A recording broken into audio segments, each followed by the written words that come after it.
We're going to stay on TV with you for a little while here, since this is in Potter County, the northern portion of the county. It's this section of it right here. And if you were here last night watching these storms, what we're looking for is the storm to sort of make a hook. This little notch right here, and I'm going to pause the playback so we can sit and talk about this for a minute. Okay, so we've got what we call good inflow. It's sitting right on one of those boundaries, and the reflectivity, the higher reflectivity, has made this kind of hook. I mean, it's rotating like this, wrapping around. So this is the inflow, and the tornado would be right here. Again, out in open country, but just really a mile or two north of Valley d'Oro and just a couple miles west of Boys Ranch. I don't expect this to develop too much further to the west, but again in Valley d'Oro we could see some development that way. The hail potential again will be west of 287 and west of Masterson. Here's the new box that comes in, and I'll adjust that projection for you in just a second, but that's a new tornado warning until 4:45 for Oldham and Potter counties. We've got some chasers out there as well. I'm going to check in with Sheldon and Dave in just a second. Dave is heading south. I believe Sheldon is heading toward this storm, so we may be able to get some pictures of it. And we're kind of just coming up to speed here, so bear with us. But again, the tornado warning just north of Valley d'Oro, and what I want to do here is get you a better idea on the coverage area for the polygon or the warning. So if you'll bear with me while I run the radar for just a minute. Okay, so these are the warnings. The orange is severe thunderstorm warning. So Boys Ranch, you're included in that. And then the red is obviously the tornado warning, just north and south of Valley d'Oro. This is the western portion, or western border rather, of Potter County. And then Oldham County comes into right here. That's the northern portion of the Potter County region as well. So once again, new tornado warning. We're going to stay with you while that's active, since it's especially near some populated areas. Again, I've mentioned we've got our chasers out. If we have Sheldon, let's see if we can go ahead and take him. And if he can hear me, we'll let him tell us where he is and where they're heading under this new tornado warning. Sheldon, can you hear me? Go ahead. Here right now, so we're working on getting our camera turned right now. We're currently heading west down I-40, but what we're doing is we're trying to get near the base of the storm. So what we're doing right now is we're going to head towards Vega and then cut north on. I'm going to try to get you a view of what we're seeing right now. It's kind of hard to make out, but what I'm going to do here is zoom in right here in the distance. It's kind of hard to see, but might be seeing a not necessarily a funnel or anything like that, but what might be the lowering of where the wall cloud might be located. So we're going to watch. That's kind of the area we're kind of keeping an eye on right now. Obviously, from our current perspective, it's a little bit hard to see, but this is, of course, on the base storm. So I'm going to zoom out and kind of pull up here. So this is the back side of that storm right there. And so what we're going to be doing here is we're going to try to get underneath that particular storm, kind of come at it from the back side there, and that might give us a really good view of where that rotation is right now. So we're currently just about to pass through Wildorado. And then, like I said, we're going to head right up north up 385 and then try to just basically get in behind that storm right there and hopefully get a good view, like you said, of that rotation that we're seeing on it right now. So that's the base of it. Still working on getting in position. Looks like Vega's going to be our next shot that we go north up 385. Okay, Sheldon, thanks very much. A quick note for the control room. When you take the chasers, you go ahead and put them full screen as opposed to on the wall. So we got that report from Sheldon. He is heading north toward that storm. Let's come back and put up radar, and we can talk about where this storm is once again. New tornado warning, if folks are just joining in.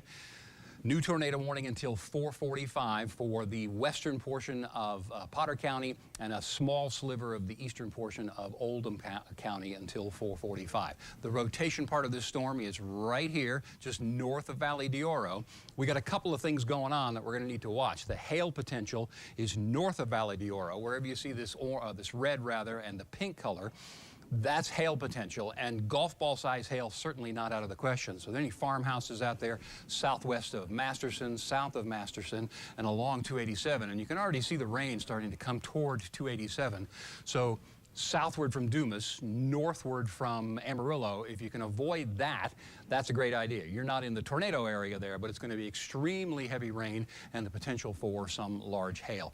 The other thing going on here is each of these cells, and they've kind of merged as they've developed, but they're developing here right along the highway south of Boys Ranch, and that pattern I think is going to continue for a little while longer. This is one of these outflow boundaries or quasi-dryline boundary that I talked about a little earlier. That's what Sheldon is heading for. for, and he'll be able to get a good look at that as they get a little closer. They were heading northward from Bushland. So once again, until 4:45, we have a tornado warning for Oldham and Potter counties. Again, just to the north and northeast would be the likely rotation area within that storm. What I'm going to do here, and if you'll just bear with me for a second, I'm going to put in what we call the velocity product, and that's where we look for the rotation. The Weather Service is doing the same thing. We're also getting reports from any spotters on the ground. And if the computer will catch up to me, I'm going to go ahead and put that on and see what we can see. Okay, so what we look for on this product is red and green. We look for bright red next to bright green. Red means the radar. Here's the radar beam down in Amarillo. Red means raindrops going away from the radar site. Green means raindrops coming toward the radar site. And so what we look for is areas of bright red next to bright green. This is where we're likely going to see that. And I think the development on this, it was just north of Valley d'Oro just a minute or two ago, and the development suggested it is going to move in a easterly or southeasterly direction. So again, good news in that it's out largely over open country. It is east of 335, but new storm cells are going to continue to develop just to the south of Boys Ranch and southwest of Valley d'Oro. So we'll go back to the reflectivity product here in just a second, and I'll get you kind of an overall look at what we're looking at. The rest of the area, or a good portion of it, is going to be under a tornado watch until 10 o'clock. So let's spend a moment on that, keeping in mind, again, the tornado warning for the western portion of Potter County. So the northern two tiers of counties, not under the watch, but that's a tornado watch until 10 o'clock tonight. That's the warned storm right there, still well northwest of Amarillo. And I'll give you an Amarillo perspective coming up in just a second. Yes, Kyle? Okay, so we've got some strengthening on that. The orange box is, and it's actually come a little bit further east. We'll go back there in just a second, but that orange box is the severe thunderstorm warning as opposed to the tornado warning. But the update goes from golf ball size to, you said baseball, Kyle? Baseball, yes, sir. Yeah, possible baseball size hail. Again, largely out in open country, but moving its way toward 287 just to the south and southwest of Masterson. Back on the tornado watch, it's basically, well, let's say, you know, Interstate 40, let's say, southward. Doesn't include Gray or Wheeler County, Shamrock not included. Clarendon is, but that's the tornado watch that goes in effect until 10 o'clock tonight. Let's talk about some of the other setups, and we'll go back and look at the radar here in just a second. Later on tonight, there's a lot of moisture in the atmosphere. Dew points are much higher than they were yesterday. So the same area where we see the tornado watch, the Weather Service has issued a flood watch. And this potential for extremely heavy rain and flooding is going to increase later tonight. Oftentimes we'll see these storms slowly weaken after sunset, but the setup for tonight means even on toward after midnight, well after midnight, some very, very heavy raining thunderstorms will easily put down an inch or two in a very short period of time. That's going to create some runoff problems, some flash flood warning problems. So this area in green is the flood watch through the late night and the overnight. Just as a little precursor, no, most of you won't be out overnight, but if you are, the reminder always comes up, never please drive across any roadway that has any water rushing across it. You don't know how fast it's going, you don't know how deep it is, and you don't know what that water may or may not have done to the roadway beneath it. And then if you get near any of these fields, the mud runoff is extremely difficult. That's slippery and also thick that your car will not go through. So that's the flood watch situation. The reason for it are these higher dew points. Basically from Hereford eastward and then from Borger and Canadian southward. When you get the dew point above 60 degrees, that's a moisture-rich atmosphere. It is conducive to thunderstorm and severe thunderstorm development. It also is the reason for the flood warning in that we have very high moisture content in the air. If that starts to precipitate and falls out, that's where we get that potential flooding problem. So the forecast for tonight, and then I'll go back to the radar, rain and thunderstorms, heavy at times, and by heavy I mean severe thunderstorms, and then especially later some heavy rain. And that potential is going to go through the late night and the overnight period. Not everybody at one time, but that potential for the southern two-thirds of the region is going to be there through the overnight period. Winds generally variable in direction, about 10 to 20 miles per hour. They'll obviously be higher, 60 plus, near any of these storms. I'm going to forecast a low of 55. For Saturday, rain and thunderstorms possible through the day, but that heavy rain is more more likely as we get on into the second half of the morning portion of the day. The second half of the day, hit and miss showers and thunder showers. We're going to forecast a high near 70. So we're continuing on the tornado warning, and I'm going to come back to the radar so I can get you there, and then we'll check in with Sheldon in just a minute. Here's the broad view on the radar. Oh, I'm sorry. Let me do that first. Get you this, and I need to save this. Stick with me. Okay, here's the broad view. Oh, let's come back to me on the wall, please. Thanks. That's the storm that we've been just talking about, the one that's tornado warned. We also have a tornado warning out of our area just to the northwest of Lubbock. Dave is heading in that direction. He has gone south from Umbarger, and he should be starting to interact with these non-severe storms here. But you can see northwest of Lubbock, southwest of Plainview, there's a very heavy thunderstorm complex there with some large hail and a tornado possible in that one. So let's go back to our tornado warned storm. Just to get your perspective, here's Amarillo right here. It's 287 going north toward Dumas. That's obviously our storm. Sheldon's working his way north from Bushland into that area. Severe thunderstorm warning that was reissued and pulled a little bit further to the east for that potential for baseball-size hail is this orange box. So if you're in that one right there, that's, well, kind of a double whammy, I guess. The likely area for some hail is the red and the purple. Again, south of the northern portion of the Potter County line. The Oldham County line is right here. And I'm going to go in closer in just a second and see if we've got a new updraft developing there. But let's go ahead and focus on the tornado warning once again. I think the most likely area is now right in here. So again, this is kind of shifting to the east, which is good news in that it's moving away from Valley de Oro and Boys Ranch. It's less good news for the 287 corridor, and I'm going to do a measurement on that and see how far away it is in just a second. But remember we talked about this was sort of the flashpoint right here, where the new updrafts start, the new thunderstorms start, and so we've seen another one pop up here as well. Would that one rotate? It certainly has the possibility to do that, but I don't think that's happening right yet. We're going to watch it because, again, this boundary chaos and the upper level winds spinning, there should be some potential, and that one might end up being a little bit closer to Boys Ranch and just west of Valley de Oro. If we have Sheldon, let's go ahead and take him and let him do a report, and I'm going to do a little analysis on the radar.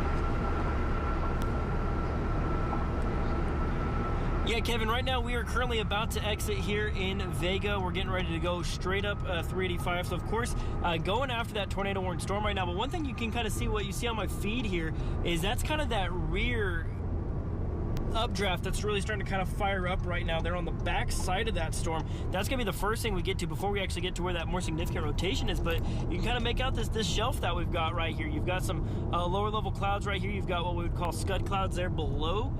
But, I mean, as you can see right now, I mean, on this new particular shelf cloud that we're on right now, I mean, there are some noteworthy features, you know, getting things like this on the backside here. Not necessarily a full-blown wall cloud just yet, but that is a more of a noteworthy feature on the lowering there on the backside. This is that new updraft just to the west of that particular storm right now, and of course as we pan here to the right, that's going to take us right here. We don't have a great view of the bottom side of it, but this is the overall structure of that first updraft. That's the tornado warned storm right now, and then this is that backside that we have of it right here. So two very robust storms, and like I said, the first thing that we're going to get here is to this particular feature right up as we head up 385. So this is going to be the first thing that we interact with here, Kevin. So getting your opinions on that little lowering on this backside of this new updraft that's forming up on the west side of this storm structure right now.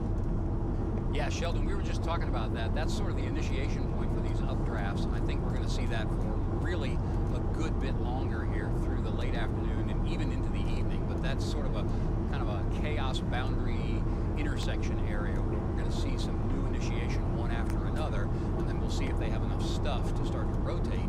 That one south of Boys Ranch, which I think is the one that you are talking about, already is showing a little bit of an inflow notch, and that's also what you're probably seeing with a little bit of a lowering. Go ahead, Sheldon. Yeah, that's right. So this is the one. It's currently, yes, west of Boys Ranch. Here, currently, like I said, it's just passing over the top of 385 right now from our perspective. We're just about to turn north on it.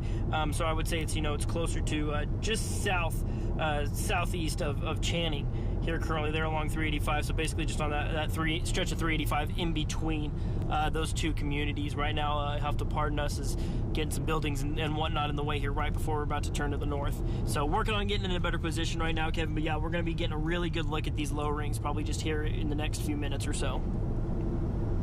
Okay, very good, Sheldon. Thank you, sir. Since we're kind of out in open country, but again, for Potter County now, I think we could probably clear Oldham County from an immediate tornado threat. But in Potter County, northwestern portion of the region, we have a tornado warning until 4:45. There are other storms developing in the southwestern portion of the region, and Doppler Dave is there. So if Dave, can you hear me? Why don't you give us a situation report, where you are, where you're heading, what you're... Let's head to Dimmitt. Yeah, thank you, Kevin. Definitely can hear you and monitoring your coverage. We're on the southern stuff, popping up close to Highway 86. We're currently in Nazareth. We're just kind of waiting to see what the development is going to do, but we're drifting back to the west on Highway 86. It's going to take us out towards Dimmitt. You'll show on radar storms around Bovina, Friona, just south of Hereford. We're going to watch that. We do have that big old supercell down across the extreme southern part of the area. Technically not really in the News Channel 10 area. That's why we're not spending a lot of time on that. We did have the option to go ahead and blast down in there, but we thought we probably want to stay in our area since we expect a lot of activity and cover ourselves first.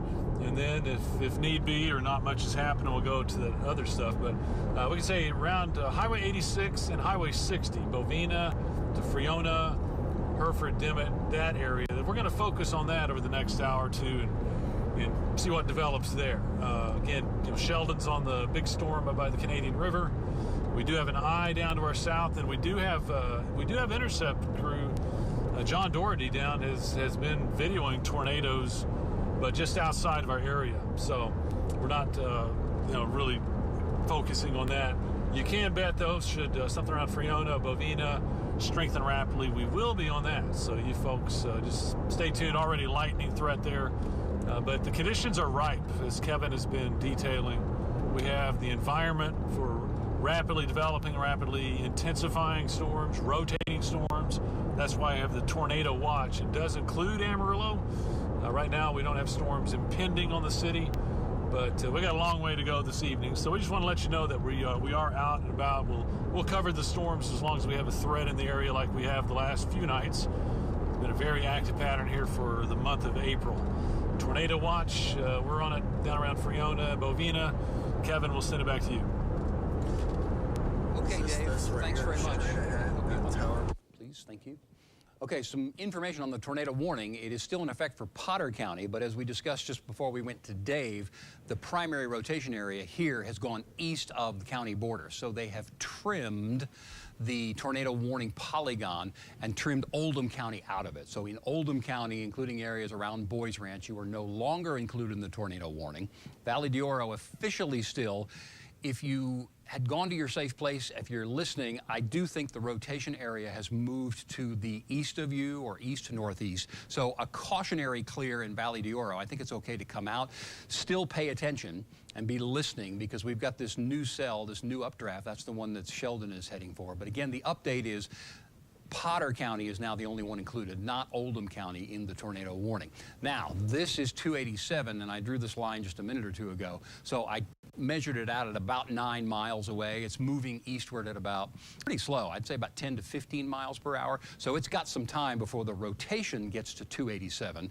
But the heavy rain and probably in a few minutes the potential for some golf ball size hail or larger is going to approach the 287 corridor. So south of Masterson all the way to really just north of Amarillo, that's going to be a problem with regard to any travel. So you don't want to be going north or coming south on 287, north obviously from Amarillo. You know anybody heading that way, you know any truckers heading that way, might want to get them on the phone and let them know. Same story if you wanted to come south of Dumas. And I think this is going to be a while.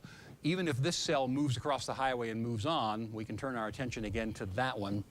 That, again, is where Sheldon is heading. So we're going to get a look at that one in just a minute. It's not severe at this point. It probably doesn't have much in the way of hail, other than maybe a few small pea-sized hailstones, a couple of dime-sized, certainly not out of the question. But I think it is definitely strengthening. The other area of concern is we always look in this type of situation to the southwest corner of the storm and look for that extension that you're seeing. See the little knob coming down there? We call that a pendant echo, and it's already trying to establish a little bit, I don't want to call it a hook just yet, but what this means is we've got warm, moist, humid, unstable air flowing into this storm, and that's what's fueling it. If it can continue to fuel, get the fuel, and then start to rotate, this little hook right here is going to wrap around it and then come back in. We might see a new tornado warning.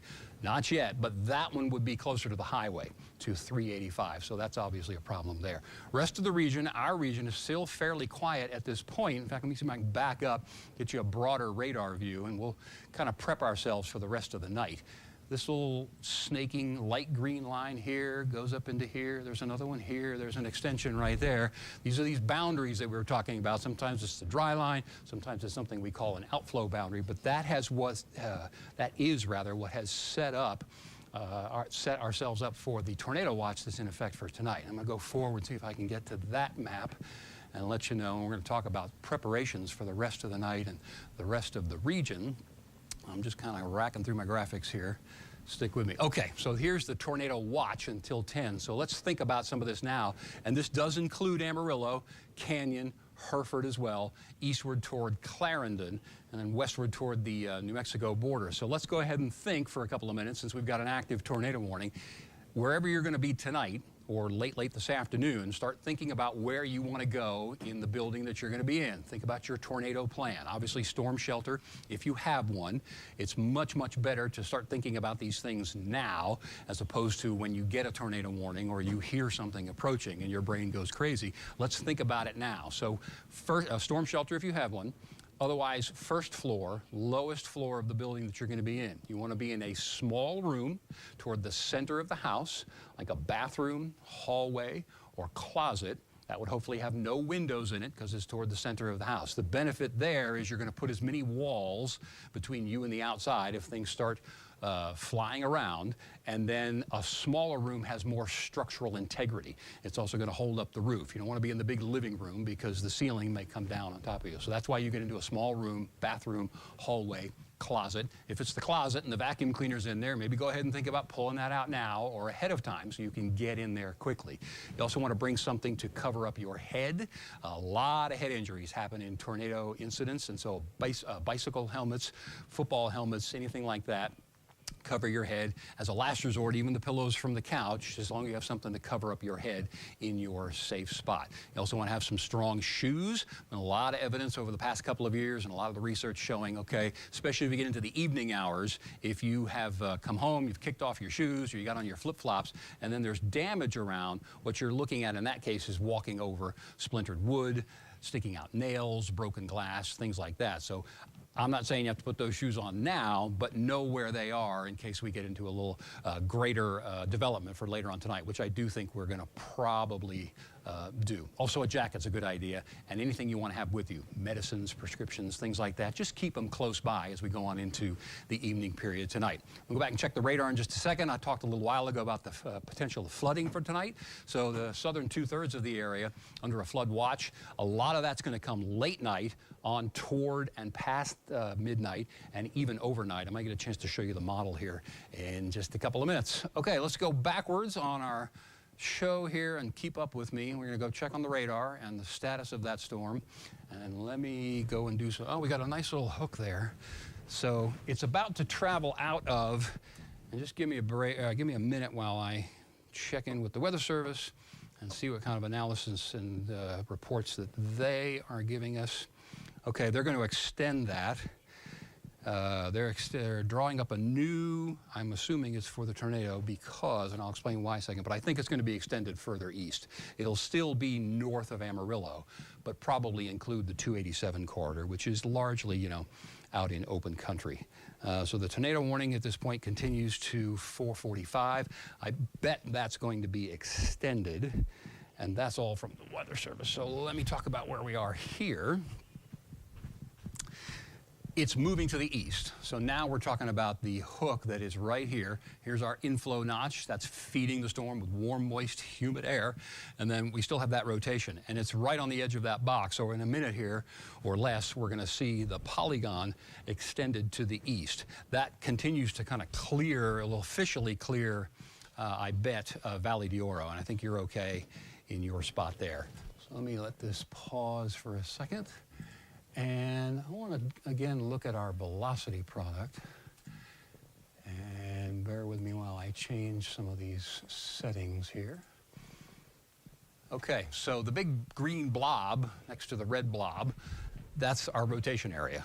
So again, the radar's down here. We've got raindrops going toward the radar. We've got raindrops going away from the radar. It's not super what we call bright or strong gate-to-gate shear. These little pixels in there were called gate-to-gate shear. So if you had a super bright green pixel here and a super bright red pixel there, that's where you would find your rotation and your what's called mesocyclone, and that leads to your tornado. Just as a point of information, the radar beam's actually looking sometimes a couple thousand feet above the ground, and that's why we have Dave and Sheldon out there to give what we call ground truth. Oftentimes radars don't see the actual tornado, they see the rotation in the thunderstorm. So seeing the funnel come down and eventually touch ground, that is what we leave to the storm chasers and the storm spotters and our guys, Sheldon and Dave. So again, the rotation here, well east and moving away from Valley d'Oro, and just to the west of 287. That is our velocity product and shows the rotation that's inside of that storm. Okay, they're drawing up another box, as they said, another polygon, but they're holding for just a minute, and we'll find out why once they issue the new one. Probably a good time to check on Sheldon. Sheldon, if you can hear me, where are you guys? What are you seeing now? We got that new updraft. Still looks like it's pretty healthy. Yeah, Kevin, so right now, still focusing on that storm that's just, of course, that main tornado warning storm right now. We're heading up 385. This is kind of looking our best look at the base we've gotten so far. Still not a great look as of right now, but what we're seeing is we're starting to kind of make out the shelf cloud a little bit there and seeing this little bit of a lowering here. This is going on 385 north. Once we hit 1061, we're going to be cutting off towards the east, and that should put us in a pretty prime spot to get a good view of the base of the storm to possibly have on where this main rotation is taking place, so we'll be able to document if there is a tornado or not. Like I said, not seeing any confirmed reports of a tornado on the ground with this storm, but we're getting very close to where we're going to start to be able to head east and southeast to really keep a good eye on this storm. And of course, watching this back new updraft, of course, like you're talking about with these boundaries, you know, just as this starts to kind of feed into this main storm here, a new updraft kind of feeds on the west side of it. So certainly activity here, I think, as long as we kind of hover at least as of right now, this is going to be this activity here for the time being. Thanks very much, Sheldon. Breaking up the signal just a little bit, but we know you're kind of in an open area there, and we'll check back with you in just a minute or two. I think what I would like to do is check on the storm that is strengthening in intensity in the southwestern portion of the region. It is not severe yet, but you can see that it has just crossed over Bovina, and the bulk of it is just to the west of Friona. So that will be moving northward toward Bootleg, and then the 1058 corridor. So from Hereford westward toward Bootleg, you've got a heavy storm. Strengthening storm, which will certainly have some pea-sized hail in it and some strong gusty winds heading your way. I'd say I'd prepare for that in Bootleg in the next probably 10 to 15 minutes, maybe a couple minutes more from that. But that's sort of the general direction that Dave was heading. So if we have him, let's see if we can see what Doppler Dave is up to. Dave, where are you? What are you seeing, sir? All right, Kevin, we just did a little maneuver in Dimmitt, decided to go north towards Hereford on 385. We have new development there. We have storms ongoing around Friona right now with mainly a lightning threat. But they're gaining some intensity, and we noticed the new development pretty much along Highway 385. So if we do get storms, I think they might be closer to Amarillo, and they might have the tendency to intensify pretty rapidly. So that's where we're en route to right now, just north of Dimmitt. Folks around Hereford, Dimmitt, Friona, this area starting to become active. So even though it's early in the stages, we're trying to get into position to track that for you, let you know what's happening. I can tell you our friends out in Friona getting rained on with a big lightning threat, lightning around Bovina. That's starting to cross northward. And I imagine pretty soon here at Hereford we'll also have a lightning threat. And I've been passing along, Kevin, most of this week that we've been definitely focused on tornadoes and damaging hail like we should be, but it's also the time of year to remind folks that that lightning danger is just as deadly as a tornado. So we can't take that for granted. Make sure anytime you get thunder and lightning, get folks indoors, and that way we don't have lightning fatalities. You also mentioned the flood threat. We have more people drown in floods nationwide than get killed by tornadoes every year. So don't take that for granted either. This is the prime season. After 3 or 4 days in a row of severe weather, we got places ready to flood if they get more rainfall. So that's going to be a concern tonight. But what we're doing right now, notice the storms. Kevin, you'll show this on radar. That Highway 385 corridor north of Hereford starting to become active. So that's south of where Sheldon is. We'll be zeroing in on that very rapidly. And yes, we are aware that we've had tornado warnings down in Lamb County. We're not really considering that part of our coverage area at the moment. So even though it's tornadoes and damaging storms there, unless that really starts to shift northward into the southern part of the area, like Castro or Swisher County, we're not going to give that a lot of attention. But the storms that are taking place in the Texas Panhandle right now, we're going to be all over those. So that's what we're doing, Kevin, is kind of hanging on your southern flank there. Sheldon's got it on the north, doing a great job on radar. I'll send it back to you. Okay, Dave, thanks very much. Just as you're finishing up, we have new information on the tornado warning. The western portion, or the old one, has been canceled. So that's the one that included Valley d'Oro. You're definitely, again, in the clear from the warning, but still thunderstorms in the area and new updrafts starting right there. I'll mention those more in just a second. But the new tornado warning now does include 287. It does not come all the way to 335, which is right here. It does not go all the way to Masterson, but it is this little red box area, and that's the rotation point right there. So that new tornado warning goes until 5:15, and that is for Potter County. This one, as I mentioned, is a new updraft, and Sheldon, I think, may get near that. We may go back to him in just a minute, but just to get your bearings again, here's Vega. Vega at Interstate 40 is the yellow line, 385 heading northward, and then southward coming out of Channing. You don't want to go either direction there. In and around Boys Ranch and Valley d'Oro, some hail possible. Earlier, we had the suggestion of some baseball-size hail, but certainly some golf ball-size hailstones. So it's okay to be out and look around, but very, very quickly be able to get back inside into your safe place. And again, this new updraft I would be concerned about there, because they're just going to continue to fire here, because we've been talking about all these outflow boundaries. So once again, tornado warning has been reissued for Potter County, central portion, north central portion of the county, until 5:15. It does not include Amarillo. There are no storms around Amarillo right now, and for at least the next hour, I don't see any developing. Later on tonight, though, the tornado watch will continue, and I think things are going to change probably pretty dramatically. Let me see if I can zoom down on this a little bit, and I'm going to change the mapping projection just a little bit as well, and put it a little bit further to the west so I can give you some analysis there. Okay, so clearly we can see why the Weather Service reissued the tornado warning. We had that hook coming in. Right now I see this little bow right here, which may actually help a little bit. These thunderstorms are made of updrafts and downdrafts. The downdrafts are hail and heavy rain, and Kyle has some information?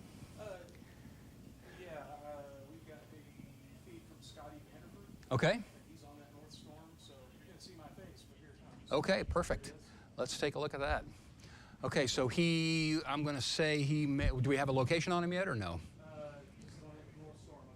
Okay, so I'm going to guess that he is southeast of the storm, looking to the northwest. So, and he's on 287, do we know that part? That's what I'm finding out. Okay, so I think he's probably near 287, and he's going to be looking northwestward at that storm that we were just talking about. That's the current tornado-warned storm. There's a shelf cloud in there as well. That's that sort of brighter area in the middle, and then it gets darker below it. What the shelf cloud is sometimes when a thunderstorm approaches you, you'll get that sort of rolling-looking cloud. Looks like a deck or a shelf. That's where it gets the name, and that's what we call outflow. When that comes near you and you feel that cold air hitting, that's the outflow. That's the rain-cooled air from that heavy rain and hail that comes crashing to the ground. It hits with a big splat and moves its way out away from the storm. So that can be a strong gusty wind sometimes, maybe up to 40 miles per hour or more. I don't know that we're seeing that in this particular instance, but Scotty's obviously on that storm. He's going to keep looking, and we'll see if we see any lowerings. He's on 87 looking north, just north of the LX Ranch. Okay, perfect. So he's in a good position to see that thing approach 287 or 87 from the west. So good news there. So we're going to continue to watch it get a little closer. I think now it's certainly inside of 10 miles from the highway. Again, largely out in open country, so that'll be good for the chasers. But if you know anybody that's traveling in between Amarillo and Dumas, then I think that's going to be the area that you do not want to stay in at this particular moment. So once again, new tornado warning, and it goes until 5:15 for Potter, the central portion of Potter County. Yes, sir. Heads up to Potter County proper is activating the outdoor warning system again. Okay. Kyle's saying we're hearing activating the warnings, so you may hear some sirens. That's completely appropriate, obviously, since we've got an active tornado warning. Not necessarily do we have a tornado on the ground. In fact, the last report I also saw from the Weather Service did not suggest even a funnel, but it did suggest a lowering or a wall cloud, and that's that sort of lower rotating piece that you see come out of the cloud base, and then the funnel would come out of that, and if it can make it to the ground, obviously it would be a tornado. Okay, well, while we're talking about that, we've got Sheldon. He's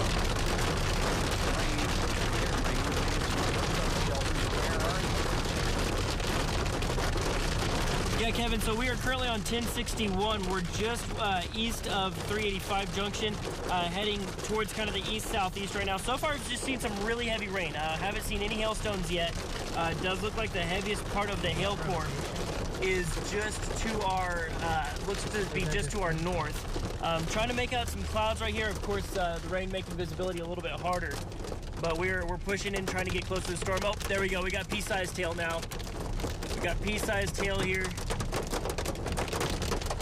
Pea-sized tail, pea-sized tail. Yeah, if we can get southeast, we'll get out of the hail. If we wait here, the core is going to build on top of us. So I still think, yeah, we've got some upward motion in the clouds as well. Probably hard to see through our wet windshield here. Yeah, if we wait right here, the core is just going to keep back building on itself.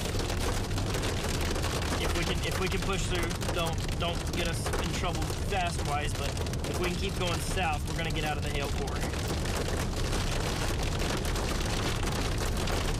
No one's coming from that direction with broken windshields.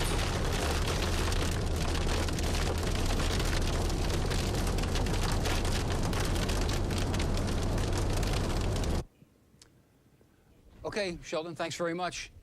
Updated tornado warning a couple of minutes ago until 5:15. Current time is 4:37, largely out in open country here in the central portion of Potter County. This is 87 or 287 going north out of town. Here's Masterson right here.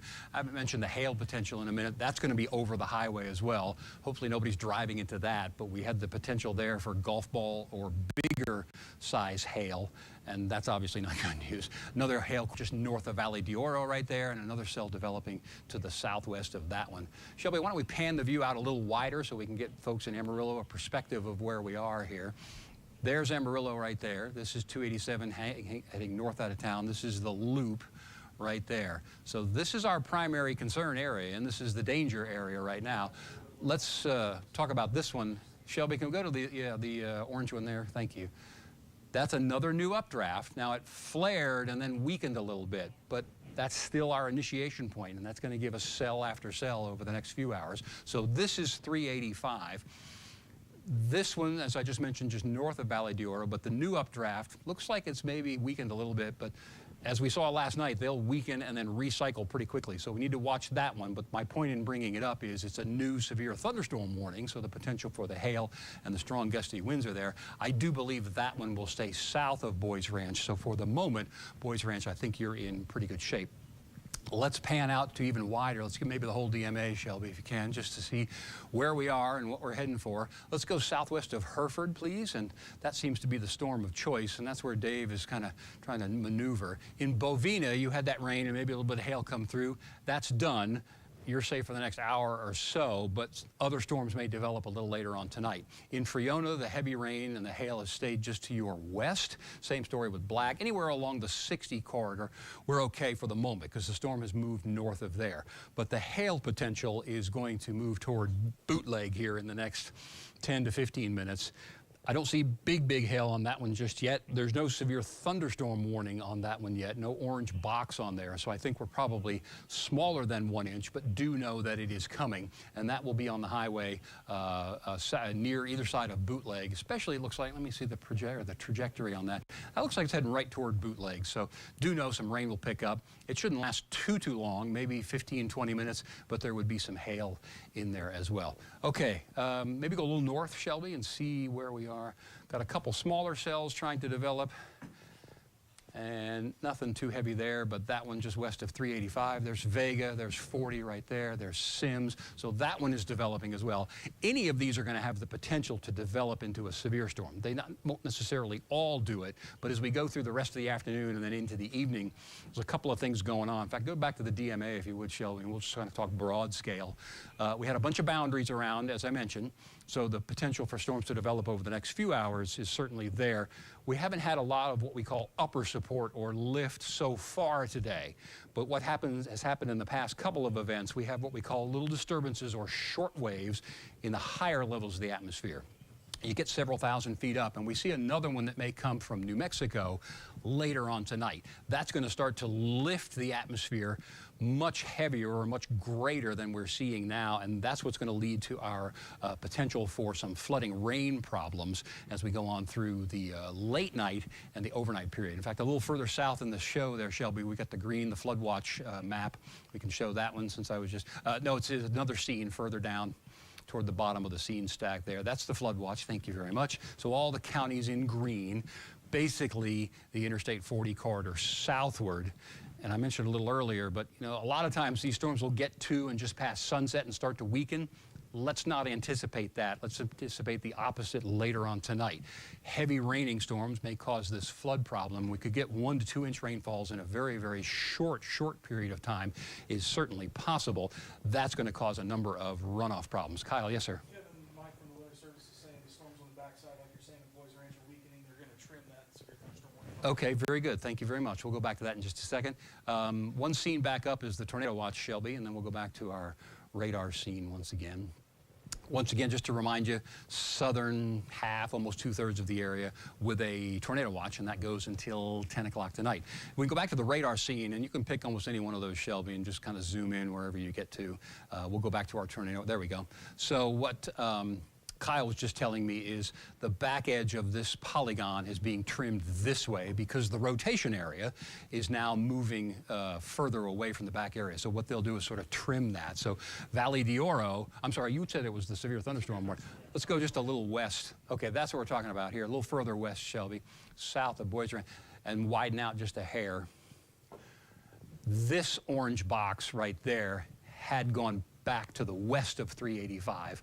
They trimmed it because that new updraft that we just talked about flared up and then weakened. Okay, let's go back to our rotation area, and that's getting closer to the highway now. We can zoom right in on that. Again, we're largely out in open country. We're south of Masterson.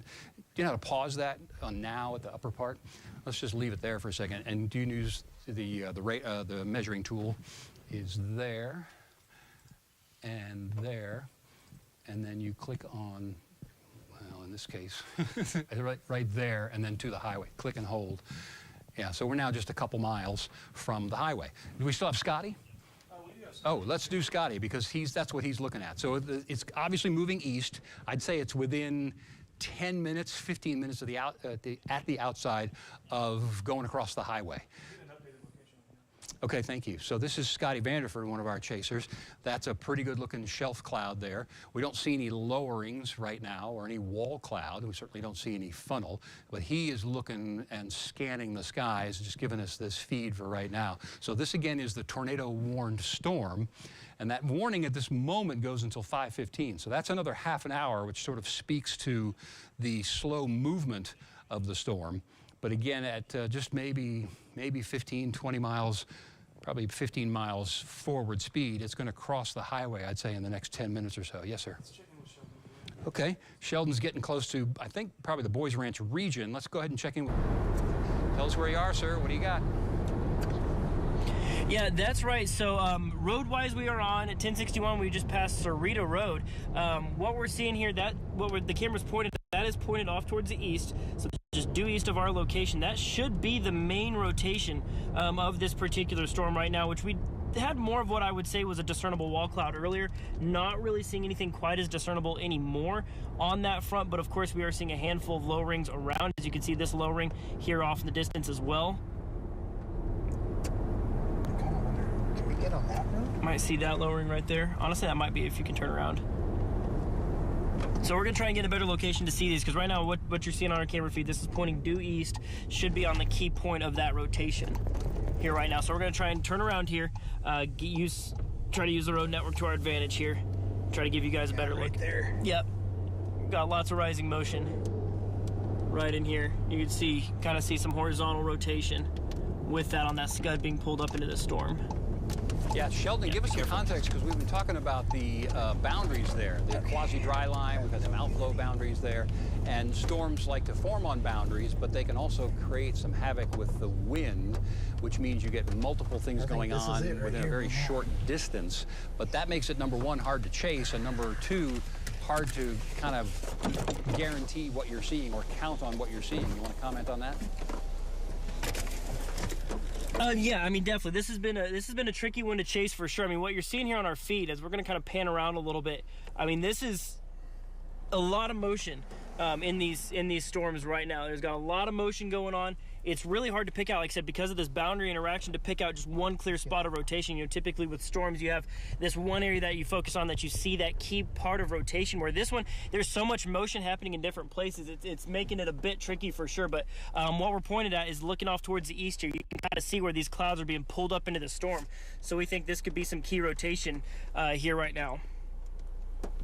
Okay, Sheldon, thanks very much. Let's come back to Max, and we'll get an update on our storm, which is really just about on the highway. If y'all see anything on Scotty's feed, obviously let me know there. Shelby, let's zoom right down there on the rotation area. That's perfect. So this is within a mile or less of the highway right now. Once again, as I've said, and this is the Canadian River Valley right here, just to get your bearing. So it's right there, or maybe a mile or so north. So that's going across the highway right now. Hopefully anybody traveling northward or southward has kind of been frightened enough, let's say, by the darkness and not going through that area. So it's going to go across the highway right now. Yes, sir? Yep. National Weather Service issuing a warning for areas west of Hereford, calling for ping-pong hail and gusts of 60. Severe thunderstorm warning? That's what I'm assuming. Okay, we'll go there in just a minute. Scotty's feed's looking pretty good. Let's go back to him. Okay, so he's on that storm. I think that's the highway right there. Yeah, you can see the trucks and the cars coming southward. So those folks made it out just in time. On the left-hand side of the picture, you can see how the darkness goes right down to the horizon there. That is the heavy rain and some hail. And then it lightens up a little bit as you look to the right, or that would be looking eastward. And so that's what we would call a rain-free base, or maybe just the shelf cloud or the back edge of the shelf cloud. Not anything there at this moment with regard to any lowering, but we also want to keep in mind that a lot of times these things can become rain-wrapped, meaning the storm is rotating so efficiently that the rain is going all the way around the updraft and sort of obscuring what might be the lowering or the wall cloud or the tornado. I really, on the velocity product, don't see much evidence at this particular moment of strong rotation low down near the base of the storm, which is good news. Means it's not necessarily producing a tornado, but Scotty's got it there and he'll see. But again, it's the highway and the shelf cloud's coming right over, so that's going to be a brief gust of wind that will definitely get your attention, and we'll continue to monitor that and of course keep you posted and come back to his feed if and when anything shows up. Let's come back to me and then we'll check in on Dave in a minute. Shelby, if you can go down to the Hereford storm, since we have a new warning on that one. And severe thunderstorm warning. So there it is, the yellow box there. That's going to be for this storm right here that just passed by Friona. We've been talking about bootleg. So that's coming to you within the next, I'd say 10 minutes at the outside, with some very heavy rain first and the potential for some quarter-size hail. Yes, sir? Wall cloud with Sheldon. With Sheldon? Yeah. Okay. See, yeah, we're just going to stay dynamic on this and just hop around and see what we can do to keep you posted. But he's near Valley d'Oro. We're trying to get maybe not. all of these We'll use it storms, to not turn the around. official tornado warn storm, but doesn't it's have helpful all to the have way Sheldon on this one that's sort of behind it, closer to Valley d'Oro, Yeah, we were because right he on is going to be able to get a ground report, a surface observation on the base of that storm. A lot of times, as I Yeah, mentioned this a is- little earlier, you So can't look right necessarily here. The see motion here is tornado insane. per se on radar, because the beam Let's go. ends up being sometimes several thousand feet above the ground. So we can see the rotation in the storm, but to see the lowering and the actual funnel and the tornado is... Maybe see if we can pull past these there mesquites to here, because I can't see anything. Sheldon out there looking at that and then reporting back in. The Weather Service is watching these feeds and radar as well. So I haven't seen any Past this hill, I think rotation we on can that one. pass So this let's hill, go we back might have to a better Max shot. 3 and radar. Obviously, don't wanna get Talk too- about our one heading toward bootleg, and then we'll check in with Dave if we can. So the heaviest rain, I'll come back in here and point it out. This is the heavy rain right here, south of Bootleg, and it's just now getting into the southern portion of Death Smith County. That's the southern end of the orange polygon, the warning box, and also the county. So again, some golf ball size hail not out of the question in Bootleg. If you need to get the car in the garage, you've got maybe 10 minutes at the outside. Don't wait too long, or any other preparations for some large hail to come through. Let's go back up near Vega, Shelby. We got these new storms coming. These are going to be probably behind Sheldon. And so this one is strengthening very, very rapidly. Once again, we're near our boundaries that we've been looking at all day here. This is Highway 385 and Vega, the yellow line on the southern portion. So 2 new cells have popped up. That one really looks like it is developing or increasing in strength very, very quickly. So the hail potential for that one right along 385 will increase as we go on through just even the next couple of minutes.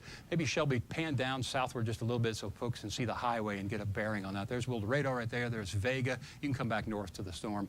Just want to give, yeah, there we go. So that one is going to develop and then move northward. Would it make it to Boys Ranch? That's still a long way away, but you don't want to head south from Boys Ranch or north from Vega, quite frankly, from 40 or moving north from Vega. That would be a danger area right there. Let's, Shelby, come back to our tornado warning storm right up the highway. I think that rotation, oh, it looks better with regard to the reflectivity pattern. Has the Weather Service said anything about its status? Severe thunderstorm warning for the northern storms, 3-inch hail. Okay. Again, gust of 6 inches. All righty. Tornado concerns on the southern side of that main storm. Stick with us just a minute while I do a little bit of analysis. I'm just kind of looking on the radar. I think this is going to be good. The rotation, the warning goes until 5:15, but I think the rotation is doing 2 things. It's moving pretty fast, and it will be out of the polygon before that time. Go close in right here on the highway, if you would, Shelby. Come south, there, you got a little south a little bit, and right there. Let's talk about, pause it at the end, if you will. And what I might ask you to do is step back a frame or 2, you know, there on the, yeah, there you go. Okay, so what she's going to go to the end of it. See how it's kind of flat right here? There's a line there. Go back 3 or 4 frames, if you would, Shelby, and we'll back and see where that thing was really rotating. Right there, that's what we had the inflow notch right there. That's where we had some real good rotation. That would have been the best chance to have a tornado on the ground. But if you come back to the end of it, Shelby, now see how that's flattened out. So I think that we're not necessarily seeing any rotation. On the velocity product, I haven't seen a real good tight rotation. In fact, if you're able, Shelby, let's go ahead and put the storm, the velocity product on there. It's right over the highway right now. Do we see anything from Scotty? He's just getting closer to that wall cloud. We'll look at him in just a second. All of this that I've been talking about for the last minute or 2 is good news with regard to the tornado potential of that storm, and then maybe even canceling the warning a little bit early. So right on the highway, and you can loop it 1 or 2 more times if you would, Shelby. Potter County, tornado warning officially until 5:15, but I think the Weather Service is going to have to decide probably a little sooner as opposed to later if they're going to extend that warning. Yes, sir? Yeah, significant accumulating hail likely on 287 for the National Weather Service. Strong indications in the radar data. Yep. Okay, so we've been obviously talking about that. Anybody that was stuck in that is not having a good time right now. That's right here, just north of the Canadian River Valley and the bridge that goes there. So accumulating hail. You've seen, I think it was 2 days ago, we saw from Scotty, hail covering the roadway. I think that's probably what we're in for there. It's bad news that it's happening, but the good news is that hail core is right now, the backside of it is getting to 287. So maybe in the next 5 minutes or so, that will loosen up. There's another cell behind it. There's another cell behind that one. And there's another cell behind that one as well. Let's go ahead and take Scotty's feed, because he's pretty close to that shelf cloud, the leading edge of that. If he's going to see a tornado, this is going to be the time, I think. The shelf cloud's just about to get right over the top of him. It almost looks to be 2 there, but he's scanning the base of that and looking for any kind of sign of a lowering, a wall cloud, maybe a funnel, maybe a tornado. But based on the velocity product, I just don't see that at this particular moment. Okay, yeah, let's do that. He's still on 385. I think he's in around Valley d'Oro. Sheldon, you want to give us a report? You're in this area where the new storms are developing. Yeah, that's right, Kevin. So we are off 1061 now is where we are, kind of around the Valley d'Oro area. Seeing these new little bits of rotation that are popping up right now. Seeing just lots of rising motion around several places around here. So, I mean, there's really a lot going on here. We're kind of on the, the west side as opposed to, Scotty Stream that you're talking about where he's on the west side, or east. He's on the east side, we're on the west side right now, if I can get my directions here straight. But yeah, seeing these new storms kind of firing up just towards our west as well, so of course we're having to watch our back from that. But so far, no signs of any funnels or any super significant rotation right now. We do apologize, our camera's a little bit streaky here as of right now. Okay, Sheldon, thanks very much. We're going to come back to radar with and Max with a new update, new severe thunderstorm warning coming. It's not plotting yet, but that's going to be one of these yellow boxes right here. They're just going to make a big one from probably Valley d'Oro right down 385 to Vega. The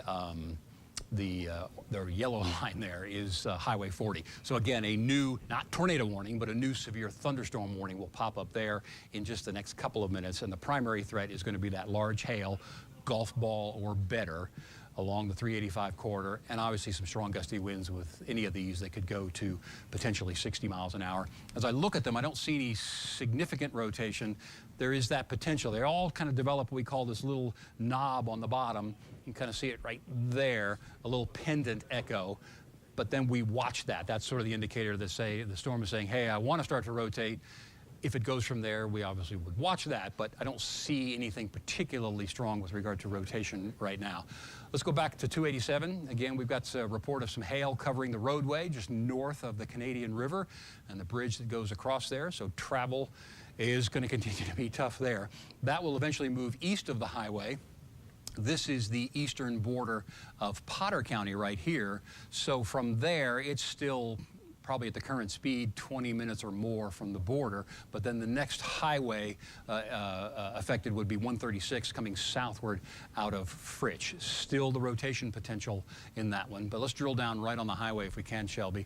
That's where our rotation signature is right now. The good news is the hail core has moved east of the highway, so the traffic situation, while not good, is not as bad as it was just a couple of minutes ago. And as we've said a couple of times, if you know somebody who wants to travel south out of Dumas or northward out of Amarillo on 287, even though the bulk of this particular storm has now moved or is moving over the highway, there are a couple more yet to come. The rainfall rate will ebb and flow a little bit. The hail size will come and go, but you certainly don't want to time that. So if you can avoid any travel 287 northward out of Amarillo, southward from Dumas, I think at this point for a couple of hours, because these are going to continue to sort of move over the same areas, which brings up another point, maybe widen the view a little bit, Shelby. These are all moving relatively quickly, but they're putting down some pretty big rainfall totals, and so that may or may not cause some brief runoff problems, but our runoff problem is going to get worse as we go on through the late night and the overnight as new storms develop with some very, very heavy rain, heavier than we're seeing now a little later on tonight. Information, Kyle? Yeah, so the severe thunderstorm warning for northeastern Oldham is canceled. Okay, northeastern Oldham County canceled. Okay, let's go back to that storm. We can see some new development there. It's probably a good time to check in with Dave in a second as well. Zoom down west of Hereford, if you would, please, and that's our heaviest cell. now into that warning there. Oldham, I'm sorry, that's the other one right there. So that's Deaf Smith County. So that's moving northward to Bootleg. We've been talking to you for the past couple of minutes. Let's drill down on Bootleg, Shelby, if we can. That hail core is coming in here in the next minute or two or now. So once it starts, easily some quarter-size hail for a brief few minutes. Easily a good bit of nickel and dime size hail for maybe 5 to 10 minutes. The forward motion on this storm is pretty quick, but again in Bootleg, if you're not getting rain and hail right now, it will be there in just a minute or two. Dave is in that region. Let's check in with him and see where he is. And Dave, what are you seeing? Well, thanks, Kevin. We're getting into the precipitation of the severe thunderstorm warning in Deaf Smith County. So we're not seeing the hail yet. You've been mentioning the hail out by Bootleg. Our raindrops are getting bigger. In fact, we might be just a couple of miles from getting into the hail core. So this is the other severe storm. If you're in Hereford, you're just going to get brushed by some of the rain. Lifting north of Freona, kind of getting out to the rural parts of Deaf Smith County. Westway, Bootleg, those areas, hail's very good bet. We're not seeing strong rotation, but we're keeping a close watch on that. There's at least some rotation with it. It's also about to get up to the north there, Kevin, and interact with that same frontal boundary that has sparked Sheldon's storm. So it's going to be interesting to see just what happens when we get that kind of boundary collision.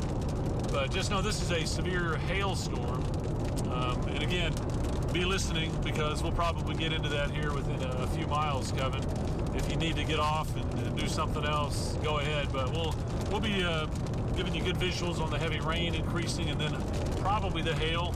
Let you know what size that we get into here. That's going to be north of Freona. It's going to be up close to Bootleg and tracking to the north. So we're on this Deaf Smith County storm, Kevin.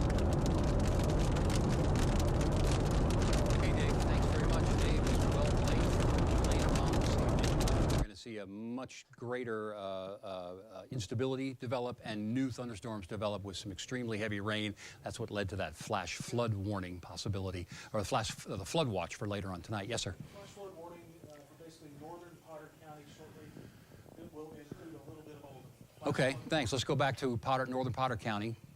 Just literally talked about the flooding potential. And so what they're going to issue here, we're going to see a darker red box come up for a flash flood warning for the northern portion of the county based on this extremely heavy rain. Again, fortunately, the forward motion has been pretty quick, so it's not like we're having one super strong thunderstorm continue to dump rain over the same areas, but the runoff is going to be a problem here for at least a couple of more hours tonight, or at least another couple more minutes here in the northern portion of the county. But the runoff will continue, and so I bet that flood warning will probably go for at least an hour, maybe 2 hours, again, for the northern portion of Potter County and maybe a little sliver to the west into Oldham County as well. And they're going to trim the west side of the polygon for that tornado warning. Okay, maybe stop the, can you actually turn the reflectivity off, Shelby, for just a minute, so we'll talk about what they're talking about with regard to the polygon, and you can drill down a little closer on it too once you get there. No, go back to the other one. If you want to turn it off here on sweeping radar. Yeah, that way we can just see the polygon. So again, here's 287. This is the back edge of the tornado polygon, the warned area, and they're going to trim that a little bit because the storm is moving eastward. And now you can put the reflectivity back on, and we'll kind of see that it's, again, over the highway. Now, if you loop that a couple of times, it flattened out, and now we're starting to see, once again, there may be some redevelopment there of a little bit of an inflow notch. It is clearly getting moisture coming in from the southeast, and if you freeze it at the end, this strong wind coming in, this high dew point air is coming in, creating this little reverse bow right here. And now what we start to see is a new pendant developing. That comes before the hook, that comes before the wall cloud, that comes before the tornado. So it's actually bad news in that if it is going to wrap up a little bit tighter, then what we'll see east of the highway is this polygon extended a little bit further to the east. Again, it's out in open country. At that point, it would be moving across. That's the river right there, Canadian River. It'll be moving south of the river. And what we might do, just for the news folks, is go and do a little bit of news, but watch that since it's out over open country. And they'll be watching us in the weather department, but we'll give them a chance to do a little bit of news if that storm and that polygon, that tornado warning, is extended further to the east. We have Scotty's feed. He's probably still watching that. He's right in that area on the highway there. Yeah, so he's right under that wall cloud, or that shelf cloud right now. He's waiting to see any kind of a lowering. He would be, okay. Sheldon's a little bit further west. He's checking on these new cells that are popping up, which are not rotating yet, but that's where the current tornado warning storm started. And so the potential for some rotation with those is going to continue.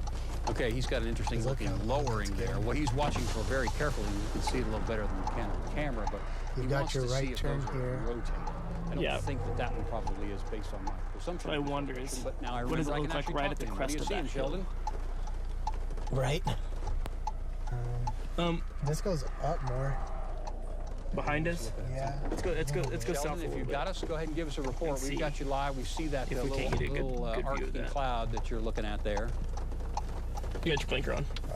Okay, he's obviously doing some analysis or maybe talking to somebody else. Okay, let's come back to radar for a second. I'm going to step out and max 3. These are all the people who are waiting out. Yeah, waiting out the hail. That the Weather Service have to say they continue the tornado warning until 5:15. Okay. I've got nothing on Unity. Got no service. All right, we'll give it another minute or two for this to get across the highway. All right, we'll get there one of these days, homie. Yeah, the parade passes by. Okay, thank you. Sheldon's doing some analysis. We'll try and get some audio from him and an update. And again, heavy rain is going to be a problem, and hail is the principal threat. This is that new severe thunderstorm warning, the big one I talked about. So it goes from Vega all the way up to Masterson. And that primary threat, again, is some large hail, easily better than nickel size, some extremely heavy rain. But each one of these individual cells right here and right here and right here, and I would expect another one would probably develop near Vega as well. Each of those has the potential to rotate because that's where our tornado warn storm started just a few minutes ago. All right, let me get real close on our notch area. Let me just stay with this on radar on TV for just a minute. It's coming across the river, it's coming across the highway, but in the next 2 minutes I think we will do some news because there's nothing east of the highway other than, you know, maybe a couple of outbuildings or something like that. So do know that the tornado warning goes for another 10 minutes, technically 9 minutes until 5:15.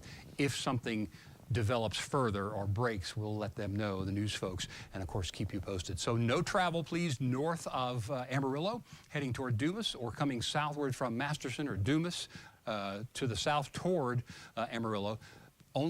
Not only because this storm is there over the highway, but moving, but we got, again, a couple more to go over the next, that's probably going to take more than an hour and a half.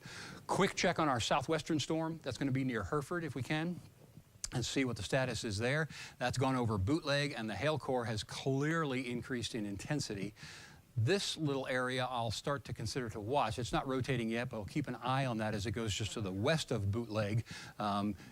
If you're in Bootleg watching, again, you're getting some hail. Let's give that another 5 minutes, and it should clear out a little bit. Kyle? Did you have something for me? Yeah, the tornado warning storm appears to have pushed back the outflow, like you're saying. They don't anticipate extending that warning. Okay. All right, one more quick look at that one then. Oh, let me say, right, the Bootleg storm, the bulk of it is now to the west, northwest, and going to go north of Bootleg, so no travel between Bootleg and Sims. And on that trajectory, let's give that one 15 to 20 minutes, and then Sims, you might be under the gun for that one. Quick look at our tornado warn storm, and then we'll do some news. Drill down right into what they were saying. Okay, there's a little bit of a hook trying to develop there as well, but the outflow, the cooler air might be taking over. But my point is, I made a minute or two ago, that's now east of the highway. So it's out in open country. The tornado warning, or the potential tornado, now going east of 287, still for another couple minutes, another 7 minutes, the tornado warning in effect. I'm watching it very closely. The news folks are going to come on, and we'll do some news, come back here if we need to, and of course keep you posted. Let's go over to Greg and Lindsay.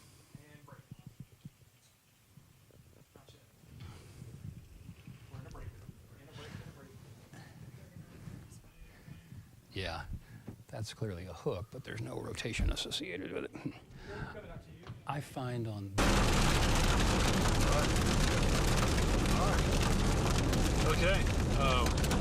in Jeff Smith County. We just turned north on 214 off of 1058. So, you know, pretty rural country up here. But we're very near the hail core of the storm that has produced the severe warning west of Hereford, north of Friona. Yeah, it just kind of went north of Bootleg. It's the size of the storm has grown a little bit, and it's getting close to the front.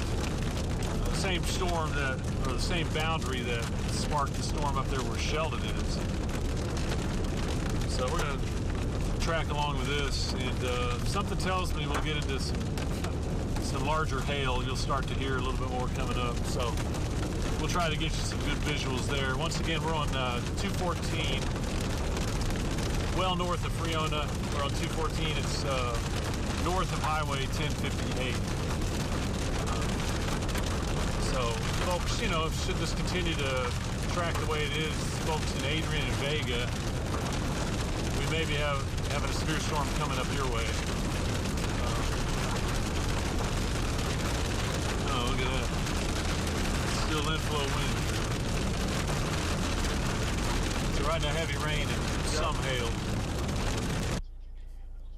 All right, so what we're seeing here, this is a new lowering on one of those storms that's developing west of that storm. So you've been following along with Kevin, seeing that tornado warning storm there just to the north of Amarillo. What we're looking at right now is actually a storm that's kind of forming up to the west side of that line of storms. And so with that, we are getting this new lowering right here, seeing some rising motion up into it. We'll kind of pan around here, show you this is more looking towards that storm that Kevin has been talking about. We got a lot of low clouds coming out of it, might start to show some hints that maybe it's becoming a little more outflow dominant. So of course we are still keeping an eye on that, but really the more interesting feature that we're seeing right now that's going to be more conducive to tornadic activity is that lowering right there. So we're going to continue to watch this very closely. We're just about 7 miles to the north west of Bishop Hills right now. We're still on 1061, and then seeing good rising motion into it. I mean, you can see those clouds being pulled into that storm, and so really watching both of these very closely. So we're going to continue to monitor. I'm going to get out and look at some things here. Okay. Yeah, we're on 214. Okay, as expected, we're kind of getting into the hail core in Jeff Smith County. This is going to be about 15 miles west of Hereford. It's going to be about 20 miles south of Adrian and Vega. We do have a severe thunderstorm warning. Probably going to get a little harder to hear us with the hail. And frequent lightning also. Right now, the hail probably, I don't know, marble a dime size. I don't know, starting to bounce a little bigger. But only a matter of time here that we get into what could be a quarter of the golf balls. So the amount of it is picking up here. So, okay, whenever it starts to look really good. I think 214 is going to bend, and then it might be a good place. We're not looking at tornado, but then again, we can't see very well. We don't have strong indications of rotation on this. Starting to fog up. Just a little bit, yeah. And we're also starting to see water accumulate. We mentioned this. That's going to be a concern across the area this evening is water going across roadways. I'm seeing a little fog in the ground here. You know what that means, Alex? That means we got hail on the ground. And it's cold. And then the warm, moist inflow comes in over it, and it makes fog. So we're seeing some of that. I think you can't see it in the grass. The grass is pretty tall. But it's a pretty good indication that there's good advection fog up here to the north. Oh, yeah. Yeah, right past this tower, so that's pretty neat.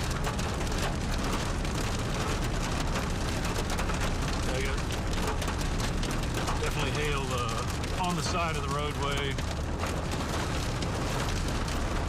And I think we're coming into Sims here.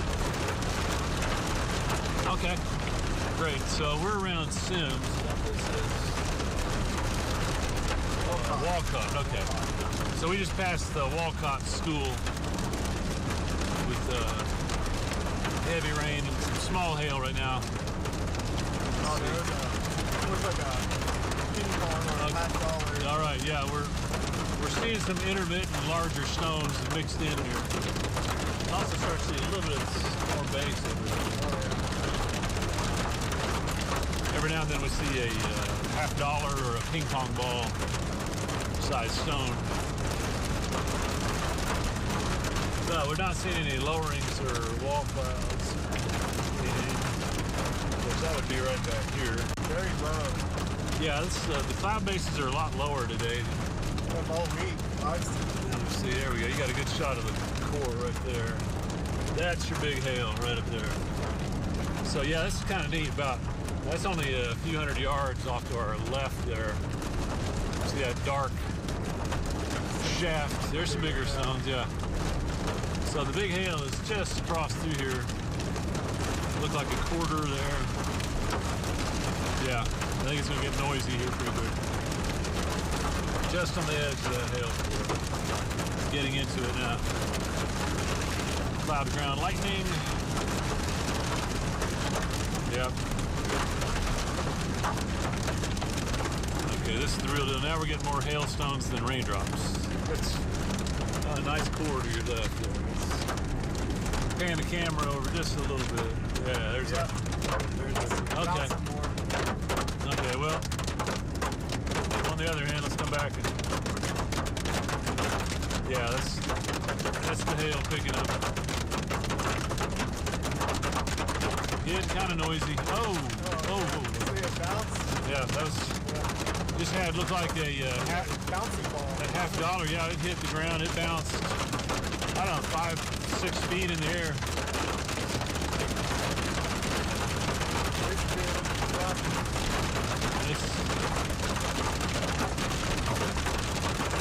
Yeah, here we go.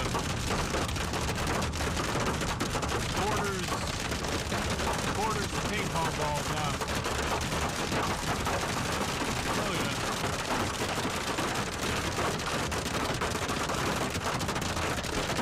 Wow.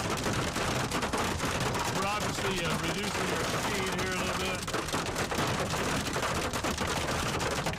I think we got... Yeah. Okay, we got quarter to golf ball, and Very spread golf ball. if you're listening in, there's might be something to chat in to the National Weather Service. We're about 5 miles. Whoa. Yeah. Okay, oh my goodness.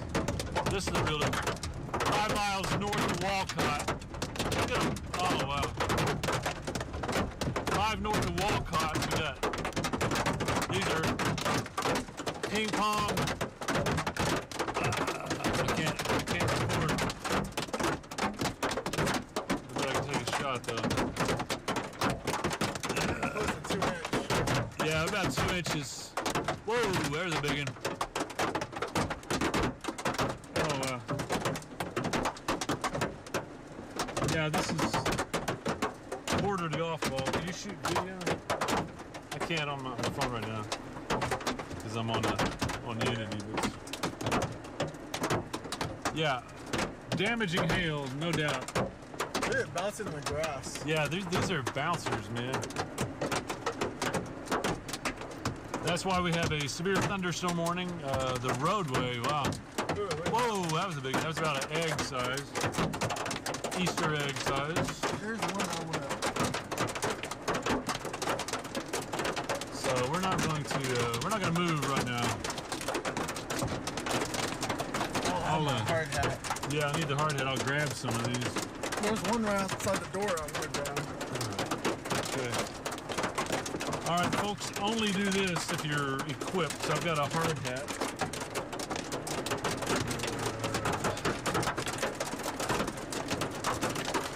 Okay. Whoa, that was not just a quarter there. Okay. Large hail here, and like I said, unless you're equipped, what do you got? Okay, so this is why we carry the hard hats, all right? Oh man, that was a big. I'm gonna get us a couple so we can take a look at them. Take a picture here. Oh man, I don't have to go very far. It's coming in on me. Oh, here we go.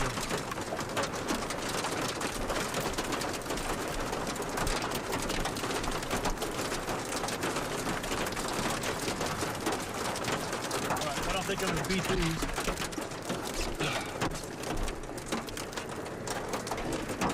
Man.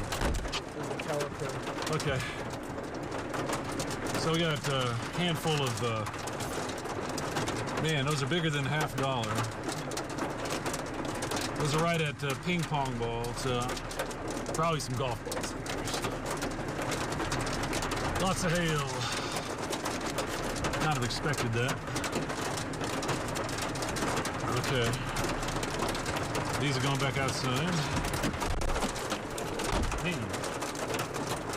Man, all I did was crack the door and I got like 4 hailstones in. You all right? Okay. Got passers-by here wanting information. We're going, why are these guys getting it? Okay, well, here's the...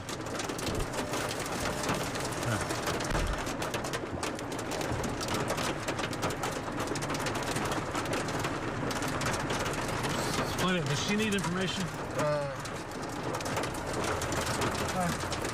How's it going? We're good. No tornado, just hail. Yeah, you're good. Go. You want to go south? Yes. All right. Don't go north. Don't go north. You're getting into this stuff. All right. Well, it's going to move out pretty fast.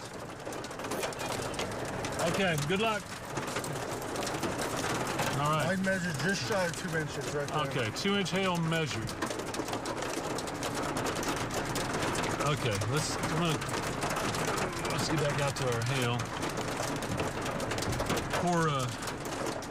Poor lady worried about her calves up in this 2-inch hail. Can you blame her? But she didn't want to get up into it herself, so I'm helping her with that. Okay, once again, we're north of Walcott, 5 or 6 miles. I imagine we can pick it back up. You know, can't get too much 2-inch hail. But we need to get up there so we can watch that core because, you know, it's got at least a broad rotation on it. Yeah, goodbye, hail. I just measured the core. Okay. There we go. That was fun. It was, huh? Man, I just saw them bouncing. They were just like bouncing balls. Yeah. It's amazing they can do that, you know? You'd think they'd hit... Well, like, you know, for it to bounce off the ground.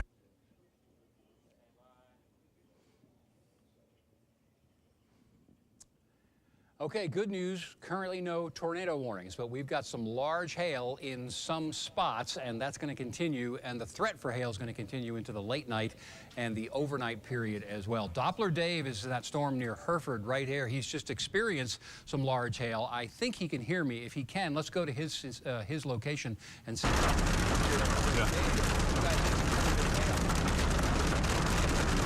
Yeah, Kevin, we measured 2-inch diameter, and there's a lot of it. I mean, it was, oh, here we go. It might even be picking up. We're looking at, you can see on the road ahead of us. We kind of let the hail core go past us. We're coming in from the south, and it's moving north. But you can see, I think we caught it again. And this is, you know, now we're about 6 miles north of Walcott. And this is the Deaf Smith County. It's going to be heading up towards Adrian. So folks in Adrian, man, hopefully it may kind of swing back to the west of you a little bit. We can't guarantee that, though. But we're starting to link up with that boundary. And we might see some pretty solid intensification all across this area. So, yeah, Kevin, huge hail, or at least significantly damaging hail. We're passing a wheat field right now. I hope it's not doing too much damage, but this is heading north, and we're tracking it for you.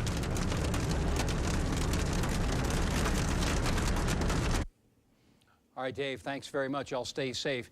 Dave and Sheldon are both streaming on our website, NewsChannel10.com, Facebook page, also YouTube if you want to keep up with them. They're going to continue, and there are going to be plenty of opportunities for more pictures like that, more hail, and the tornado threat's going to go for a little while longer as well. So Dave is on this particular storm, but let's check in on this storm to the north of Amarillo. That was the one that was tornado warned. It is no longer showing signs of rotation, and so the tornado warning was allowed to expire at 5:15. That notch, that rotation, has now moved to the east of the 287 corridor, and so it will continue through the unpopulated areas of northeastern parts of Potter County. Would it get to Fritch? I think no, south of there. Would it go on further to the east? Yeah, I think it probably will. It's still got some time, though. There's a couple little waves along this, so we're going to watch that for rotation. I don't see them right now, but those are signals that portions of each of these individual updrafts are trying to rotate. So the tornado threat for Potter County is still going to continue for a little while longer here. We mentioned this kind of darker red box. That's most of the northern portion of Potter County. That's a flood warning. This extremely heavy rain has caused some runoff problems. So once again, we always remind, please don't drive across any, or walk for that matter, any roadway that is covered with water. You don't know how fast it's going. You don't know how deep it is. You don't know what it's done to the road underneath. So turn around, don't drown, as the Weather Service has taught us over many years. New cells continue along these boundaries that we talked about earlier today. Again, that's the storm that Dave was talking about.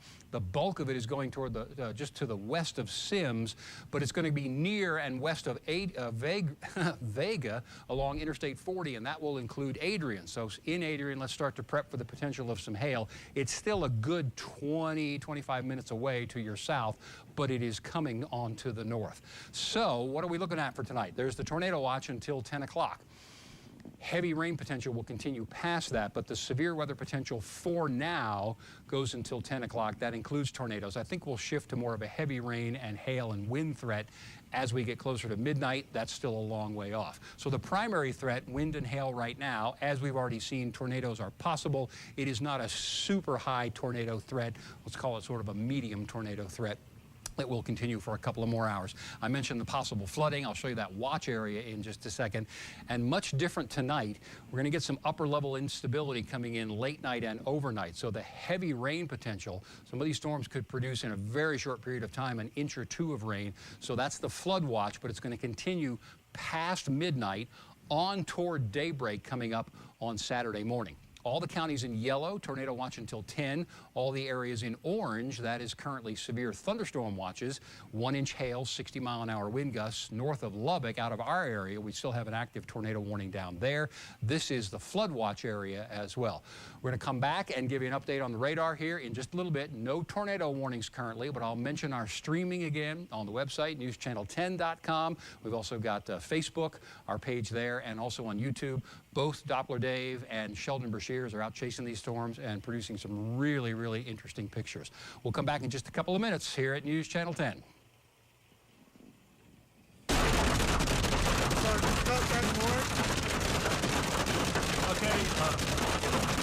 we can right now. That's all we do. So we just, we're about 10 miles south of Adrian. Obviously, we're still in the hail. A lot of it. This has been up to, we measured some that were 2 inches. Might have gotten a little higher than that. Can't get every hailstone. I bet there's a few that were bigger than 2 inches. So anyway, remember, considered severe at 1 inch, so we far surpassed that. I haven't had a tornado warning or anything on the storm yet, anyway. It's mainly a big batch of hail that's heading north towards I-40.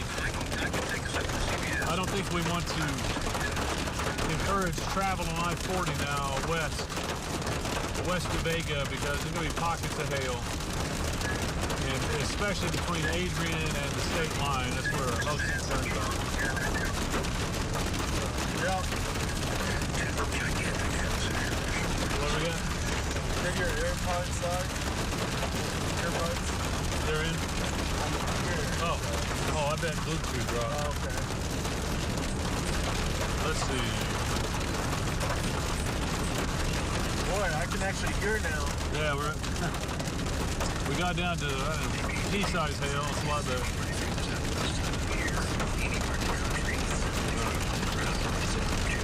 We're on a cattle.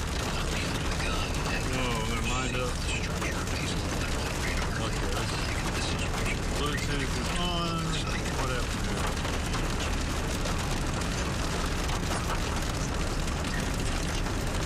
I could hear it through something. Yeah, it's this. Let me, Did it die? I don't know, it shouldn't have. I'm gonna kill Bluetooth. Bring it back on here. So. Okay. What do you want to do? You know,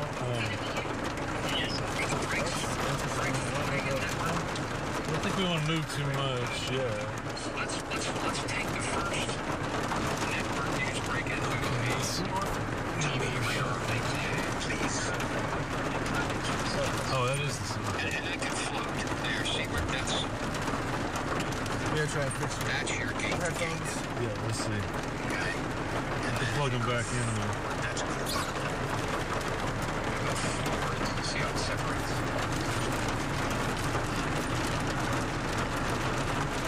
What are they called? AU. AU. Boom. There you go. Should be connected now. Okay. Work. Here yet. Test.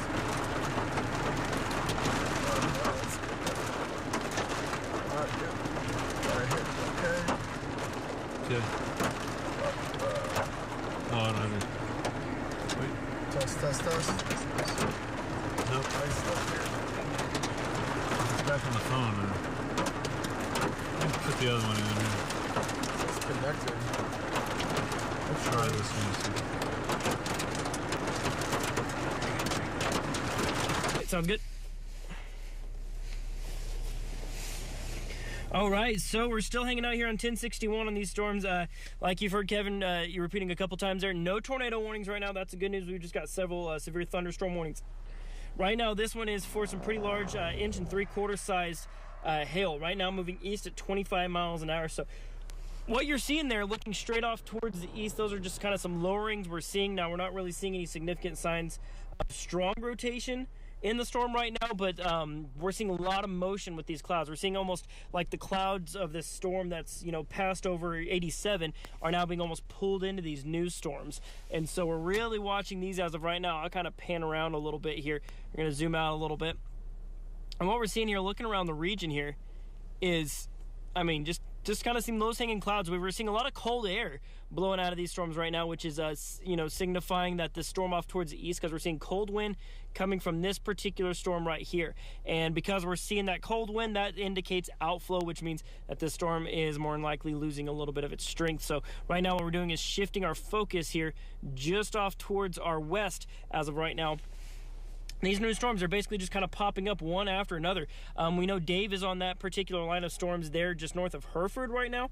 But here's the thing about it. Looking at radar right now, that cell looks like it's about to kind of clash with these lines of storms that we're on right now. And then once we start to get that, seeing those showers and storms that are popping up there in eastern New Mexico as well, that's when we kind of start to get things looking a little multicellular. That's when we start to see just these big clusters of storms. And as Kevin was talking about, that flash flooding risk really starts to go up in moments like that, where you kind of get these storms where just as soon as you're done with one, another one lines up right after it. So this one right now, I would say it's photogenic. It's pretty right now, but up here around the Valle de Oro area, I will say it's chilly. It's a little bit cool out here. We're seeing those outflow winds have really dropped temperatures quite a bit. So really overall pretty uneventful here on the north side of Amarillo, but still, of course, seeing that strong hail core that's passing over 87. Right now what we're doing is we're looking west from 1061, just north west of Bishop Hills right now.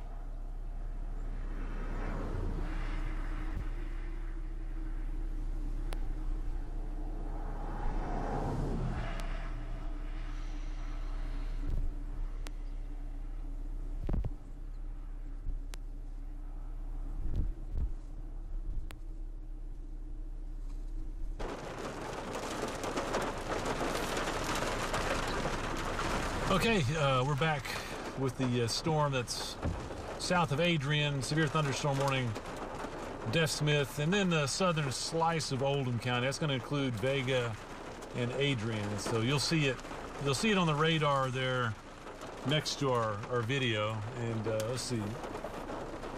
Tell you what, Alex, you think you can find some hailstones down here? Yep. So you'll see what some hail that's left over. A lot of the bigger ones were rough. Yeah, we had some pretty crazy hail, about 2 inches in diameter. And man, it was bouncing up 5-6 feet off the ground. Very loud there for a little while. And we're watching Adrian, folks. We got that hail. It's down to your southwest about 6 miles or so. It's right on that frontal boundary. I don't know if it's going to intensify and come up towards Adrian, or if the hail is going to stay just to your west, but we're watching that. Oh, okay. Let's see. Just picked up a few more hailstones, so let me... All right. So here's just picking up a little more hail. Odd shape, man. This one's kind of a heart shape there. So, honey, if you're watching me, I dedicate this hailstone to you. Okay. Look how thin This one is. Look at that. Yeah. That's long. Oops. It's hard to get. This one is more. It's thin. It's almost. Like a sand dollar or something. Yeah, like a lifesaver or something. You know. Potato chip, and then this one. This one is more like a lemon. Yeah, it's A lemon. jelly bean. I don't know. It's very big. Yeah. Now this one, Kevin, I heard you chiming in there. I think. Yeah. I don't know if it just.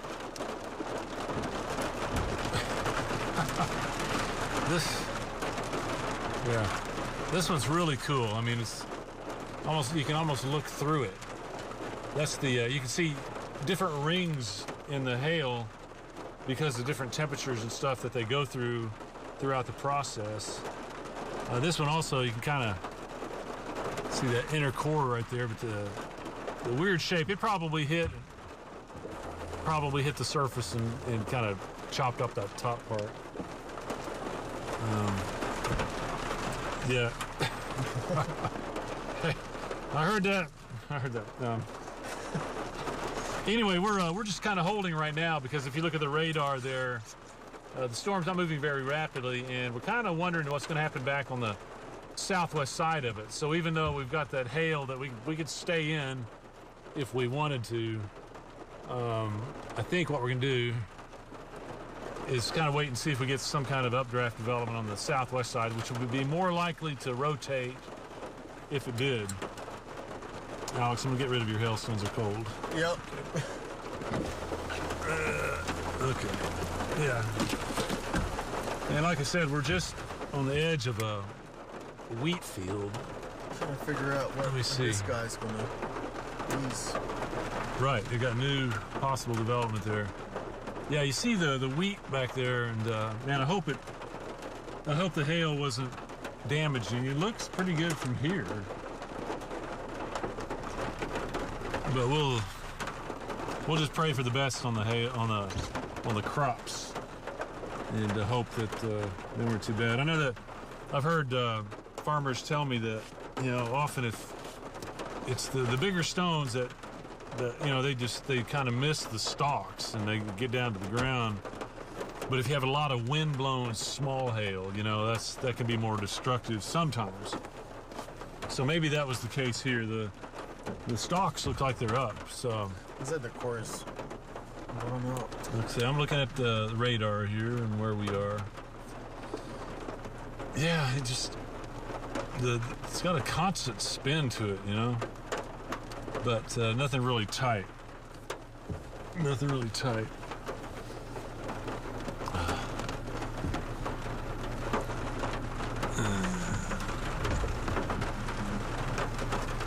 Okay, that's kind of base back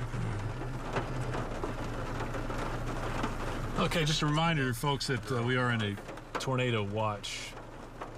We did have a tornado warning earlier up. It was off to the east of Valley de Oro, and no confirmation there. Sheldon up there looking at that storm. Scotty Vanderford up there looking at the storm. It does look like, though, I want to point out we are making some progress. Storms kind of building towards Amarillo from the northwest as that frontal boundary just kind of limps its way down to the south. So we'll need to keep an eye on that. Looks like it's you know, closing in on Bishop Hills, at least getting closer. It's not real imminent. Vega getting a little rainfall. Adrian just on the edge, but I think that's going to build down to the southeast. So something we'll need to watch for heavy rain and maybe some hail too. So as we do this, I'm gonna text my loved ones and let them know that hey, we might be having some rain, maybe hail if one of the stronger cores moves our way. So, and you might pass that around also. I do think it's likely that Amarillo is going to get some kind of action soon. At the current moment, we don't have any tornado warnings, and we're on the Def Smith storm. You can see kind of the base there that Alex is finding for us, and you know, they're much lower today. So, yeah. All right, we're not looking at real high base storms like we've started off with the last couple of days. Not that ever turned out to be an issue. I mean, they started off high base and then dropped south. This one today is a lot more moisture, and they're just automatically lower to the ground.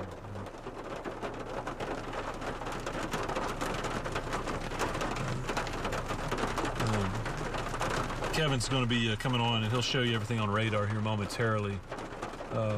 Hopefully, we're just going to see some good old rain, but man, almost every storm out there has a little hail core to it at the moment.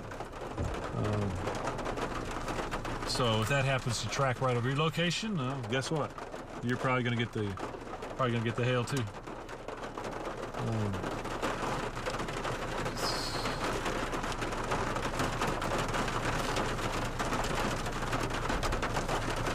All right. So again, I'm sending some information to people that need to know in Amarillo. Copy that.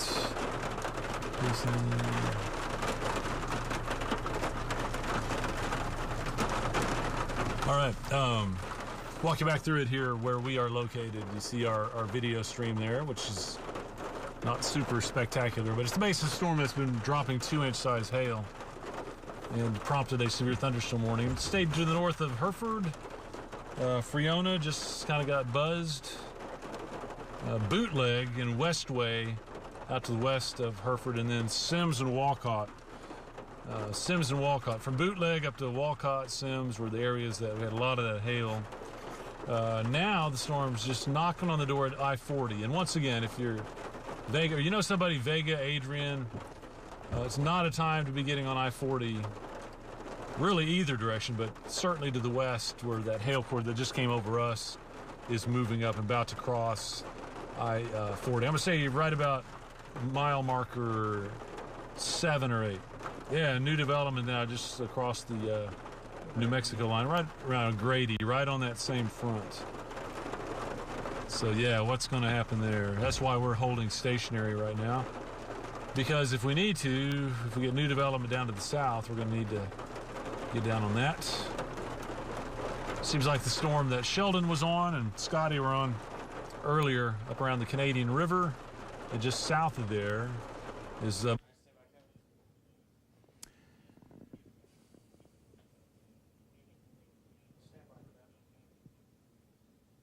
Well, good evening once again. I wanted to get you a quick radar update here during the break. We've got a tornado watch in effect until 10 o'clock for all the counties in yellow. All the areas in orange are severe thunderstorm warnings. So from north of Amarillo, westward down Interstate 40 through Vega and Adrian, southward to just near Hereford. Those are currently severe thunderstorm warning. Severe thunderstorm warning areas. Also want to mention really the southern half of the region from Interstate 40 corridor through the southern portions of the Panhandle, especially later tonight, and I'm talking after midnight and overnight. Periods of extremely heavy rain will cause some flooding problems. So there's a flood watch through the overnight period tonight, again, for all those areas in green.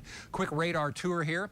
Only a couple of clusters. I'll briefly mention a tornado-warned storm just northwest of Lubbock. We won't look specifically at that one, but this storm is the one, it's cycled around a little bit, but that's the one that created the tornado warning earlier. But heavy rain and hail continue basically in between Masterson and north of Amarillo, right along the Canadian River Valley. Extremely heavy rain. Earlier, we had a period of time where hail was covering the ground, the road rather. That potential is still there, and a flood warning for the northern portions of Potter County will continue as we go on through really the next couple of hours. Amarillo proper not under any threat right now.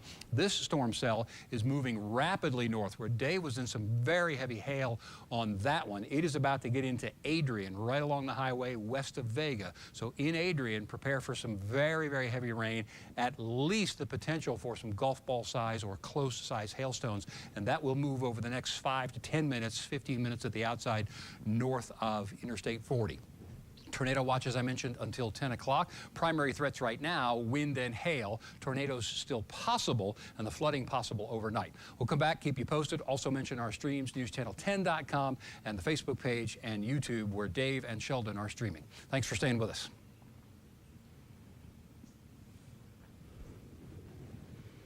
Into baseball. Yeah, because honestly, like I said, the way this is looking on radar right now, I mean, we're starting to, like, Dave's storm is running faster, and it's starting to ram into, yep. And we have a TVS signature on this northern Potter County one, so. Okay, yeah, let's put that. Yep. Good call, man. Good call. Thank you. It's almost like you're a meteorologist. Almost like I trained for this. Okay, so for those of you tagging along here with us right now, so we're heading south down 1061. We're choosing to reposition a little bit. What we're going to do is now what we're seeing out of this storm there straight north of Amarillo on 87 right now, it's starting to kind of make more of a southerly turn. It's starting to move, kind of trying to track the core of it, maybe pushing off towards the south. So what you're seeing right now is just kind of looking behind us. So what's wild is, like I was saying earlier, is this line of storms that we're watching, and then you have that big thunderstorm that Doppler Dave and Alex are on right now. That's about to ram into the back of these storms right here, and then that's where you're going to start to see these clusters really come together. So what we're going to do is we're going to choose refocus, and we're going to go to the north side of Amarillo, kind of up, actually not far from where our News Channel 10 studios are. I'll pan around a little bit, just kind of let you see what we got it going out here. But we're going to focus on the north end of Amarillo because not really seeing any significant rotation right now per se, but we are seeing some broad rotation out of that storm, and still a pretty stout hail core currently, and so that's what we're going to kind of reposition. Let me see here. I'm going to go bring out Inspector here and see. In the core of this storm right now, over north 87, I mean, we're talking 72 dBz, so those of you who may not fully understand everything I'm talking about, that's big. That's some very, very big hail that we're seeing out of the storm. And like I said, now it's starting to kind of take more of a southerly turn. Not to say that it's necessarily got Amarillo in its crosshairs, but it is moving more towards Amarillo proper. So we're going to work on getting ourselves in position for that so we can document what's going to be happening. And I'll let you know if it does continue to keep moving that way. Because like I said, right now, broad rotation, but really keeping an eye on that hail threat with it as well.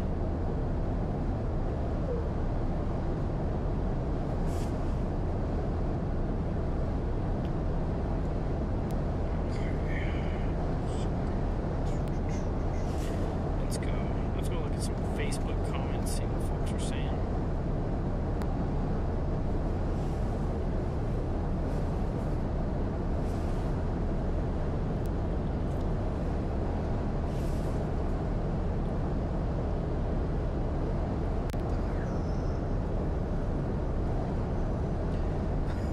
What's up? You know you love it. They call it The herd. I will stand on HRRR until the day I die. Okay, here we go. Double check our latest model runs, because that's one of the things is when we're kind of repositioning like this. Of course, we're watching radar on latest trends from model data. Of course, always talking with our friends at the National Weather Service. Let's see what we got here.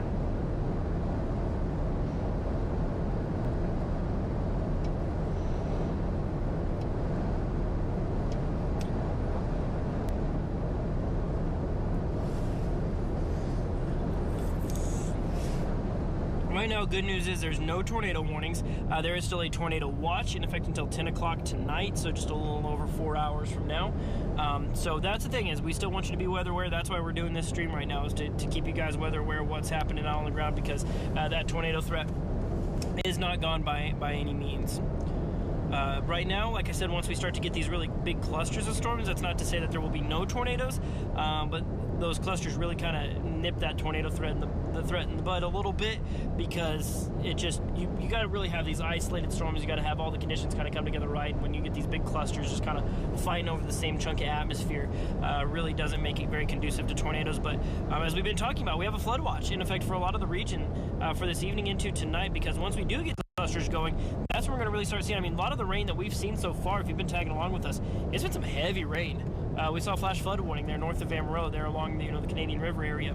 So with these storms, as they do start to work their way into town, I mean, we're pretty confident. I mean, Amarillo is going to be getting rain tonight. Like I said, the tornado risk a lot lower. Still maybe some hail, strong winds, but really heavy rain right there, causing the possibility of. So as we go into the nighttime hours,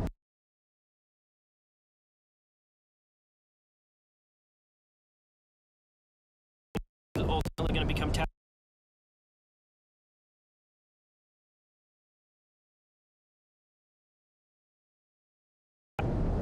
keep tagging along with us here. I'm going to of course, Facebook chat pulled up as well. If you got any questions about the particular, the details of the forecast, put them in there. We'll work to address those as often as we can. Let's see right here, maybe if I can do my good zoom skills here. Now got a visual on downtown Amarillo. As you can see, just got some dark clouds over the city here as of right now. So far, Amarillo itself, not seeing any rain showers, but just to the north, seeing some pretty strong storms.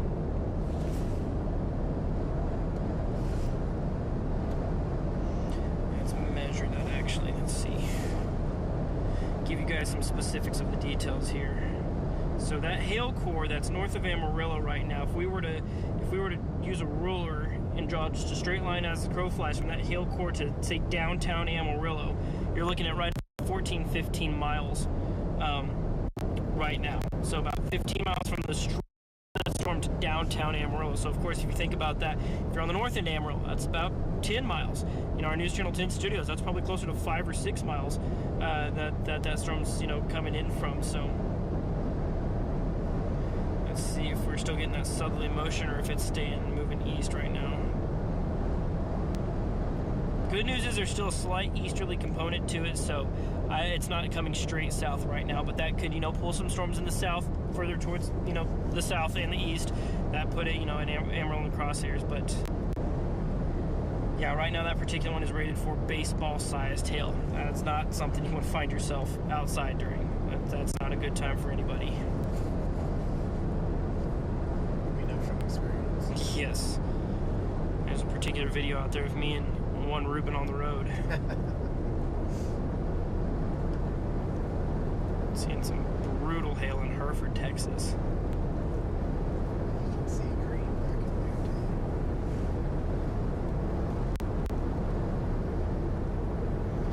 too. So checking out our YouTube chat here, we got Marion here asking about happening with that storm west of us. So for reference, when you're watching our streams here, so I believe we're still on us, yeah. So when we switch over to Dave and Alex, so they're on those storms that are west of Amarillo right now. Looking on radar, I mean, it's still pretty sizable hail core.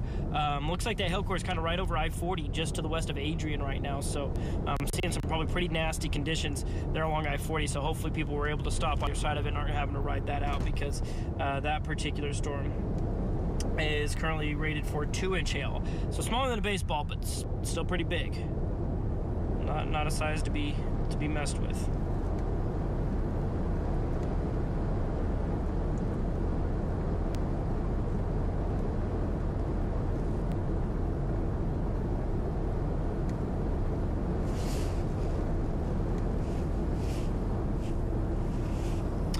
Carrier asking, so it's about to hail in Amarillo. I don't know if I would say that just yet. Like I said, right now, I would still say that the strongest part of that hail core is still about 10 miles north of Amarillo, and it's not tracking straight south, so that's noteworthy. There is a slight southerly component to it, but it's not tracking straight south. If it were to be tracking straight south, I would say, yeah, we're definitely going to be watching that and, you know, keeping a very close eye on it. But the way it's sitting right now, looking at our latest radar loops, it's kind of taking more of like an east-south easterly, so it's really going to have to really start to move further off towards the south to really get too concerned. But I wouldn't be bearing down for hail just yet, but it is something, especially if you're living on the north side of town, you're gonna want to stay weather aware of. Absolutely.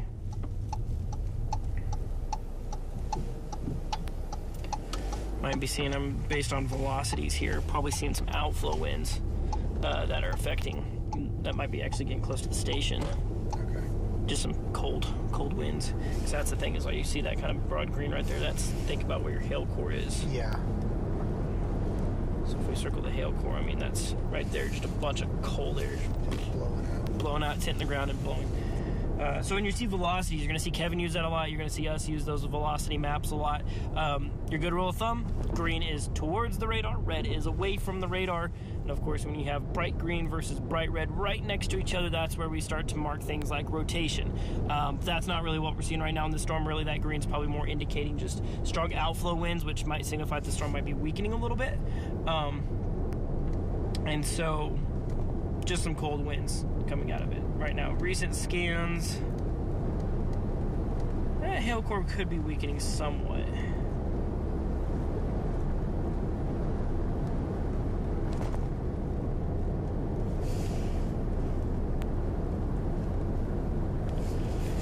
So right here, we're on North Loop 335.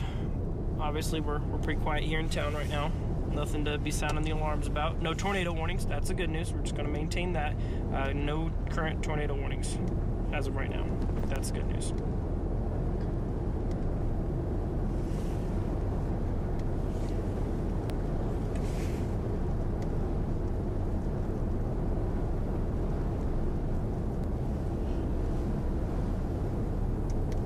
See anything? Or you're just yielding to traffic? Yeah, I'm just trying to. I think he was trying to slow down, but I have the yield sign and I didn't trust it, so I was like, oh. Caleb is being a responsible driver is what's happening. You go.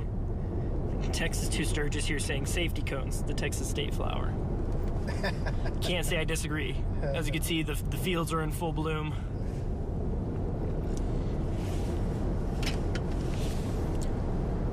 I think we've been seeing with this storm too is just the motion with these like little scud clouds underneath. Yeah. I mean, they have been moving like crazy, which just, I mean, there's all kinds of different factors that cause those, but just seeing them move around like that is, it's always wild to see. Just look at a cloud and just see it just flying past you. And in different directions. And in different directions, yeah.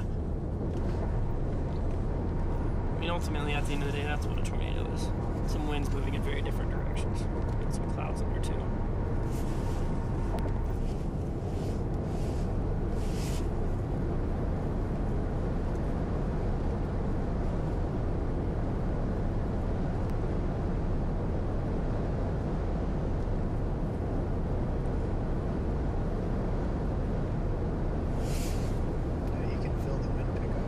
Yeah, I think we're getting outflow winds.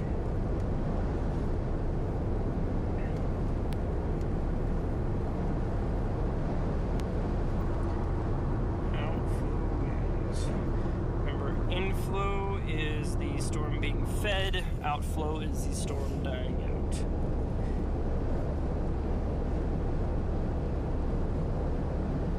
Look at that sky just rising straight up. Golly, yeah, that's gonna be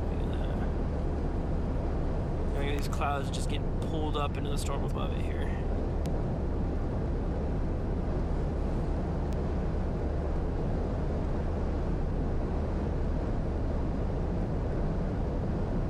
Oh, look. So there's the base of the storm. Oh, yep, sure enough, yep, good point. It's pointing around that way. Base of that storm right there. Pardon our bumpy ride here. But yep, there's the base of the storm. What I find so interesting is how low the bases have been compared to the more, higher Say that again. How low they've been today, you know, compared to the last few days. And that's the difference that 66 degree dew points have over a 51 degree dew point. Yeah.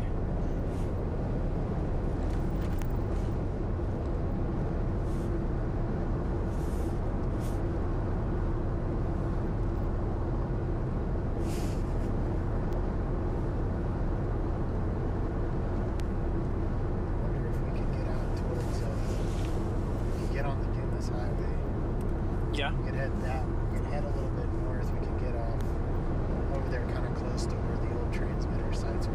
There's that road right there. Oh yeah, good point. Yeah. And it's kind of up on a hill. Yeah. I wonder if we can see back in Get a good look at it. 'Cause right now it looks like that secondary hail core is. Tornadoes not out of the question. This is a live feed from Doppler Dave, who is near Adrian, heading north toward the Interstate 40 corridor. He just went through a hailstorm that showed at least some golf ball size hailstones, and he's trying to get to another section of that storm now. We're going to check in with him coming up in just a little bit. Okay, thanks for joining us. Let's talk what we're looking at here as far as storms and potential for storms over the next couple of hours. This is radar. The primary area of rain is from north of Amarillo westward to the New Mexico border, again along the Interstate 40 corridor. A couple of things north of Amarillo, and Amarillo proper not under threat at this moment, but some of this activity is developing southward. This is the loop 335 right here. So again, for Amarillo proper, not under threat now, but over the next hour that may increase a little bit. This is all heavy rain. Some hail is possible as well. This is the storm that Dave is chasing right now, coming northward on 214 toward Adrian. That has crossed the highway. We've had some reports in spots of hail covering the roadway, especially north of Amarillo, so that potential exists as well. So we're going to continue to watch these storms. There are no tornado warnings, but there is a tornado watch until 10 o'clock. I'm going to come back with a more detailed update, and we'll hear from our chasers as well after we get some news from Greg and Lindsay. All right, Kevin, thank you. The Amarillo Police Department cold case unit is seeking information. I saw that.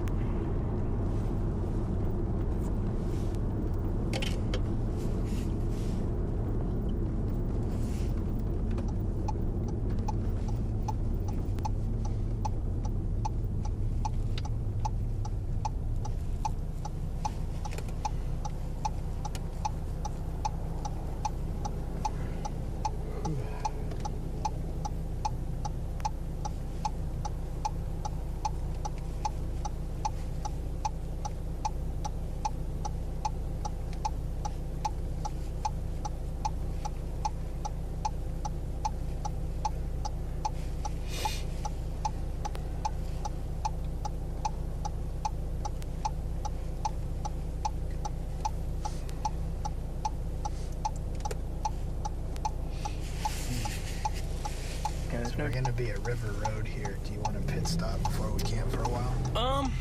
If you want to. Okay. Yeah, we have time? Oh yeah. Okay. I think we're good. Honestly, by a little bit of time, let that thing pass the highway, and we'll be able to go. Hey, Kyle, if you can hear us right now, we're about to take a quick pit stop, so you might see what Dave and Alex are up to, and then we'll be back on the road here pretty soon. I'll be in contact. I haven't heard anything in a while. Hey, Kyle, did you hear us? Yeah. Why does mine keep cutting out? Rick paged him. Oh, there you go. I got him now. I'll let you go first. Hey, Kyle, just letting you know we're about to take a pit stop here, so if you want to take off our stream, go to Alex and Dave, and then we're going to get back on the road, and we're going to go see if we can't find any hail crossing 87 right now, but we're going to take a pit stop first.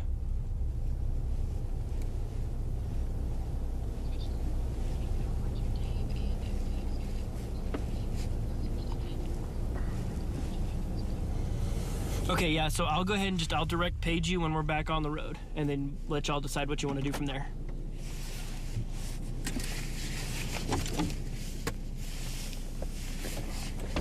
You send me first? Yeah. Okay.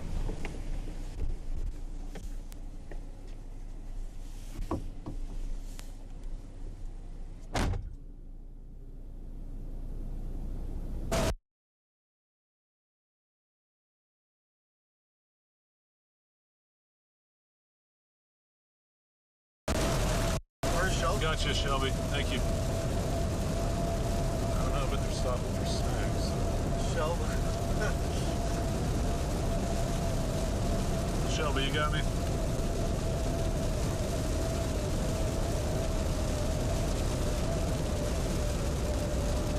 Oh, here's Shelby. Here's she's on that job. Yeah, I was just saying, we're ready to go, but it's too early for snacks, so I don't know what they're doing.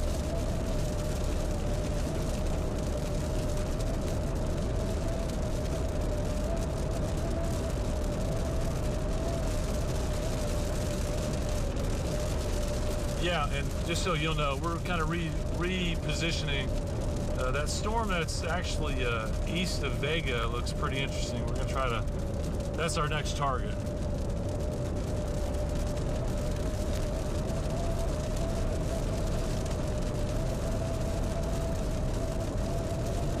Is that? Okay, good. So that's, just joining us. Kevin's about to come on. Little TV update. On the radar, if you notice, we got a storm around Adrian. That one produced some 2-inch hail. We're in that. That's going to lift to the north, kind of a rural Oldham County, and I think that's going to kind of get out of an area that we can really watch it at all. So we are swinging down south of Vega. We're going to come up 385. The storm you see between Vega and Wildorado looks like it's developing a notch in the rotation there. That's our next target. So we're going to try to bust around over there. Take us a little while to get there. On the other hand, Alex is driving, so we'll be there soon enough, but that'll be our next target. It is producing hail. If you're in Vega, you're actually in a pretty good spot because you're in between storms. The one around Adrian, and by the way, Adrian looks like it can get off fairly easily without too much hail. Some heavy rain coming up, some lightning. If you're in Vega, you've been in between storms, but we're going to have to watch that one off to the east, see what it does. Right now, it's pretty much stationary, so that brings us to places like Wildorado and Bushland. And by the way, Shelby, if you're listening in, or anybody, that pheasant. Yeah, Kevin, I was going to say, that Bushland tower cam might be looking pretty interesting with that storm off to the west there. That's our next target, is the storm kind of north of Wildorado. So we're swinging in, about to grab 385 south of Vega, head up to the north. If you're in Amarillo, storms, definitely heavy up to the north, just to the north of River Road. Very heavy, and a lot of hail in there. There could be some golf balls still there. That's starting to push east of 287 and 87. So that's some good news. But if you are east of the highway, east of Tierra Grande and those areas, that's where the hail is headed. But a blossoming storm there, or at least one that's looking pretty interesting, north of I-40 between Vega and Wildorado, appears to be maybe our next rotator. And that's the one that we need to watch. So we're going to reposition that. If you're living in Amarillo, again, nothing really threatening, but I think it's only a matter of time until we get storms either approach from the north and build south on that frontal boundary, or they come from the west. Either one of those. We do see a little new development not too far from Hereford, between Hereford and Vega, that may play a factor pretty soon. It's kind of an unusual configuration right now along that boundary. That's not moving too much. Stretches from about Fritch, about the edge of the lake, and then down the Canadian River, crosses 287 just north of River Road. So that's keeping the hail north of Amarillo for the time being, but there's a lot in there. The storm that we are targeting now, that's just off to the northeast of Vega, also has hail that could be a quarter to golf ball size, and some sign of a little hook, or at least a notch in there. Kevin will show that when he's on TV here in just a few moments. And then about to approach 385. Okay, coming up with 385. Go.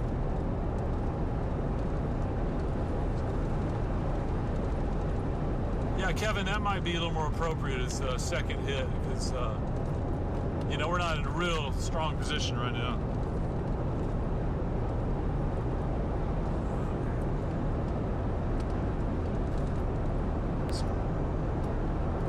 to turn north on 385 here. Is that where the grain elevator is? Oh, okay. So Kevin and Shelby will be south. We'll be up in Vega here in 10 minutes or so.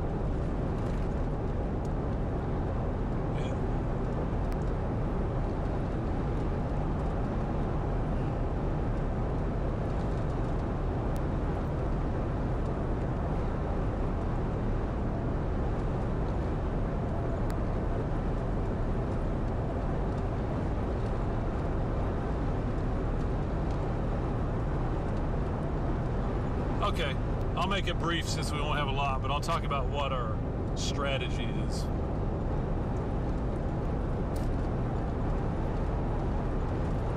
Ten four.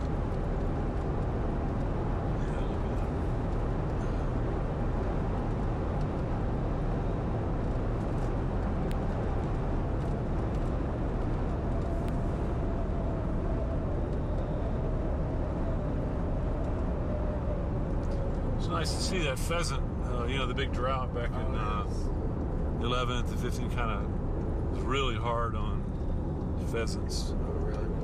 Y'all had a drought in 15? Oh, yeah. Yeah.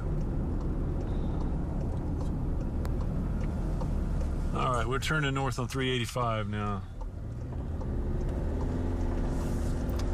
We'll be in Vegas shortly. Let's see what's that. Oh, that looks kind of cool out that way.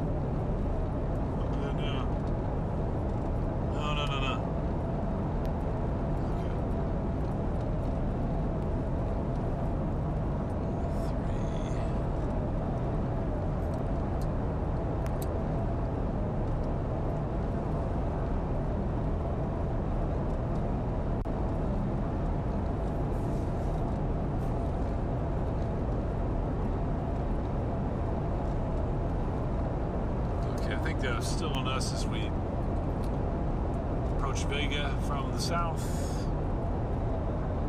targeting storm number 2 that we've been on today. Yeah, check that out, Alex. Yeah, it's almost stationary. Yeah, not moving much. That's helping us. It's like breaking away from that other one. Yeah.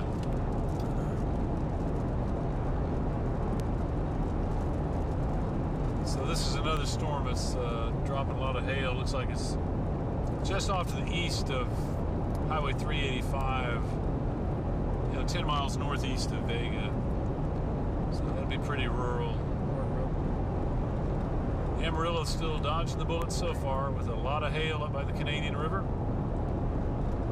Tierra Grande probably took some of that.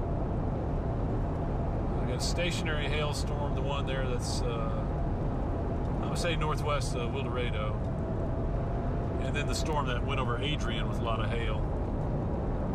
Developing storms down close to Hereford are not really intensifying rapidly, but aimed in the general direction. So it's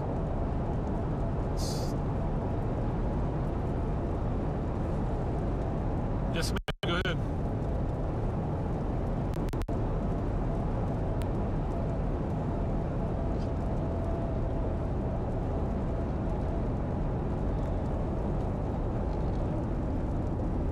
Okay, would you like for me to do that? I can toss.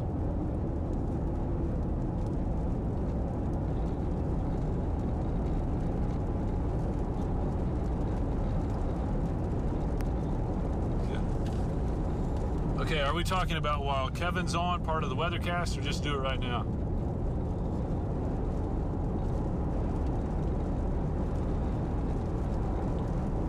Okay.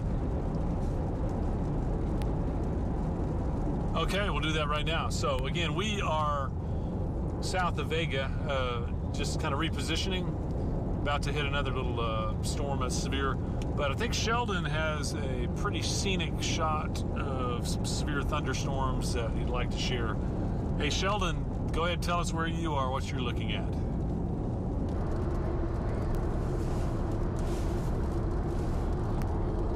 Okay.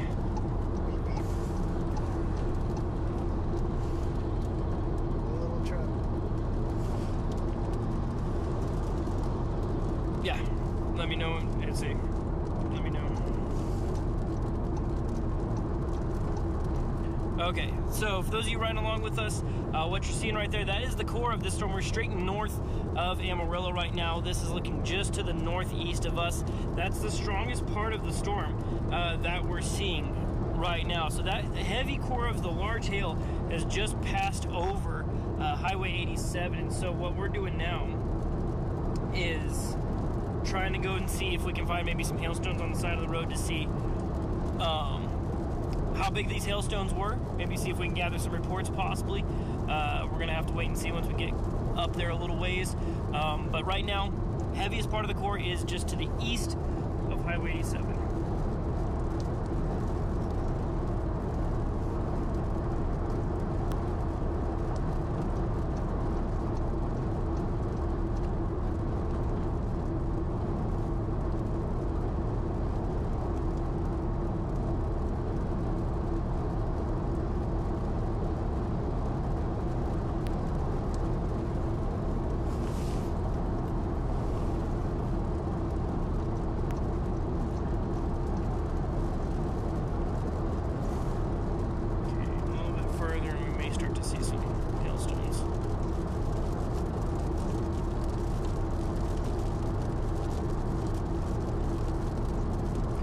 People coming through like they've maybe been held up.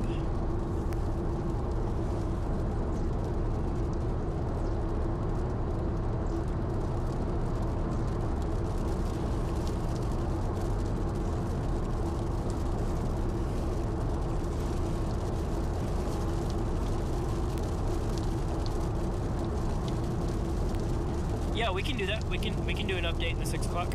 That works for me.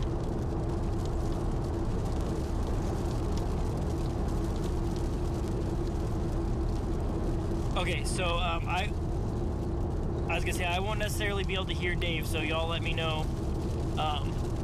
Y'all let me like. Is that accumulated hail or is that puddles? Puddles. Puddles. Okay. I won't be able to hear Dave, so make sure y'all let me know when you toss out to me.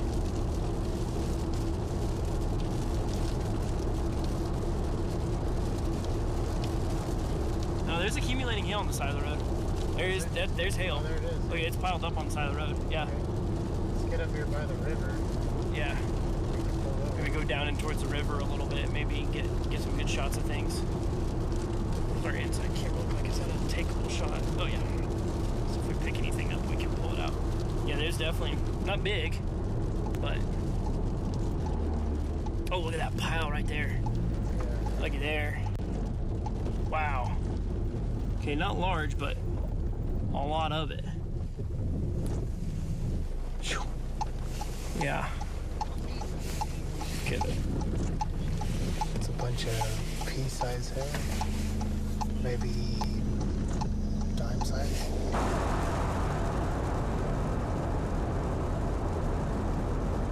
Okay, thanks, Kevin. We are just south of Vega. We're actually repositioning to get another severe storm that's about 6 or 7 miles northeast of Vega. We were on the storm out by Adrian that had 2-inch size hail and a lot of it. This is another severe storm. Just going to take us a few minutes to get there. So when you're back on in a few minutes, Kevin, we should have some good visuals of that. In the meantime, we've got Sheldon out watching another severe storm, and he's got the lowdown on that. Sheldon, we'll send it over to you.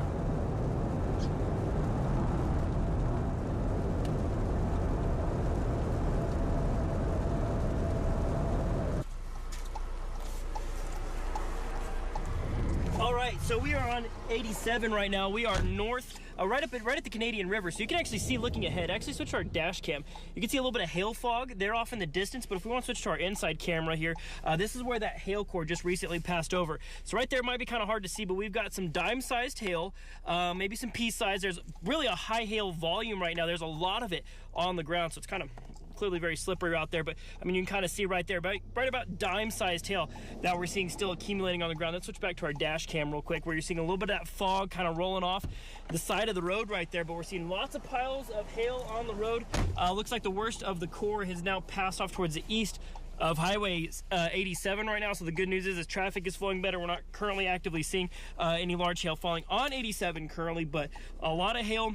We're seeing some running water in several places as well.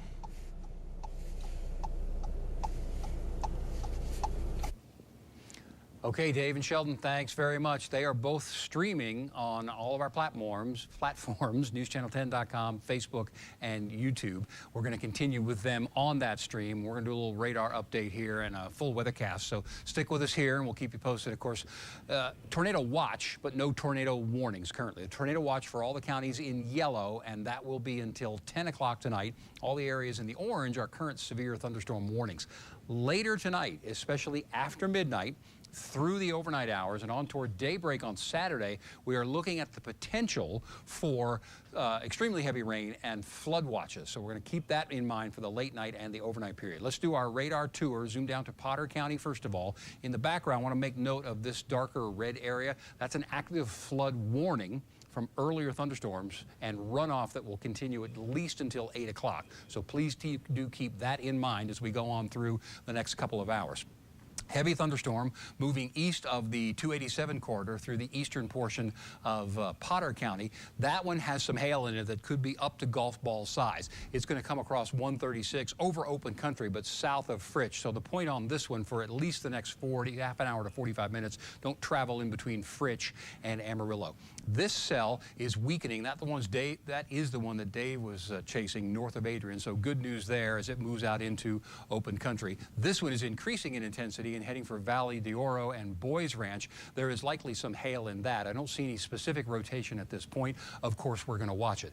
These are going to continue off and on through the evening hours, but for now, and I think really for the next 2 or 3 hours, some small to medium-sized hail in some of them, but we'll get a little bit of a break until the evening, through the evening, the late evening and overnight period, we're going to get another round. Same story here north of Grady. That's going to go northward towards San Juan and the Interstate 40 corridor. Tornado watch until 10 o'clock. Wind and hail, primary threats for now. Tornadoes still not out of the question, but that threat is lowering a little bit to be elevated again later on tonight. Flooding possible in the watch area, as I mentioned, and again continuing through the overnight period on through the early morning hours tomorrow. Anywhere you see a dew point in the 60s, that's the potential for some heavy flooding rains, and once again, that is the area where we see the flood watch. This is one computer model. They're each showing slightly different solutions, but they're all showing heavy rain overnight. So by 9 o'clock, this one says western portion, southwestern portions of the region, a new round of thunderstorms develops. Increases in coverage and intensity, especially across the southern half of the region. This is midnight, so from Interstate 40 southward, some heavy rain, some hail possible, and some flooding. It increases in intensity on this model from Interstate 40, Shamrock, obviously through Clarendon, Memphis, Childress. Then that cluster at 3 a.m. will move on into Oklahoma, and then we have a new line developing toward daybreak, or at just before and after, in the western portions of the region. That would then through the morning come through Amarillo, weaken a little bit through the central portion of the region, pick up by 10 a.m. across the south, and then on toward lunchtime, that will finally weaken. The afternoon would feature a couple of scattered showers, but nothing particularly heavy. We're going to continue on the stream, so watch for Dave and Sheldon there. We'll come back and give you another radar update here on News Channel 10 coming up in just a couple of minutes. Whew. All right. Thank you, Kevin, for that latest update. We're on I-40, and we are just east of Vega. We're going after that next storm you see there, which has a big old hail core in it. It's fortunately staying just off to the north of I-40 and the east of 385. But we're going to have a good look at it. It does have another inflow notch So you'll see it there on the radar next to our streaming picture. Right now we're still just a couple miles away from that, and we might look for a farm road or something. North. Yeah, from Wildorado. So yeah, this is basically the storm is north of Wildorado. So pretty rural out there, but man, definitely. We got a farm to market. All right. It's kind of far east. It's a little too far. Okay. Well, we'll see what we need to do. Tracking really 3 clusters of severe weather right now with hail. One is starting to gain a little speed, heading off to the east south of Fritch. I think Sheldon's on that one. So he'll be watching that. It looks like it's kind of closing in north of Pantex and moving off to the east. So our friends around Pantex up to Fritch, that one is going to be heavy with some hail there. And then the second one that we're watching has not been moving much.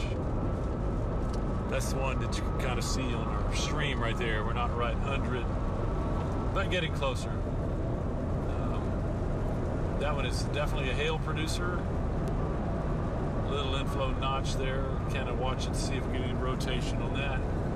These are clustered along a frontal boundary that will push south a little bit later on. The one that was around Adrian is pushed further to the north. I think it's pushing up into some cooler air there and crossing the Canadian River and pushing back to west of Channing. That one looks like it's the least intense of the 3 that we're kind of tracking right now.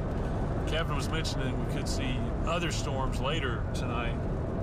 Hopefully not quite as intense. We've got, we'll be cooling off, losing some of our daytime energy. So that may help. Of course, we all want with some good rain, but I promise you don't want the hail that we went through coming to your house at all. Not only damage, but we're talking about crops. Man, got a emergency vehicle up here. Yeah, it's hot. Yeah. We do have a tornado watch, and ironically, the 3 storms that we have really are not in the tornado box. They're just on the north edge, just outside, but is that the base? Yeah. Okay. That's something to keep an eye on. That is definitely our base. Pretty low. Yeah. See if I can tweak that around a little bit.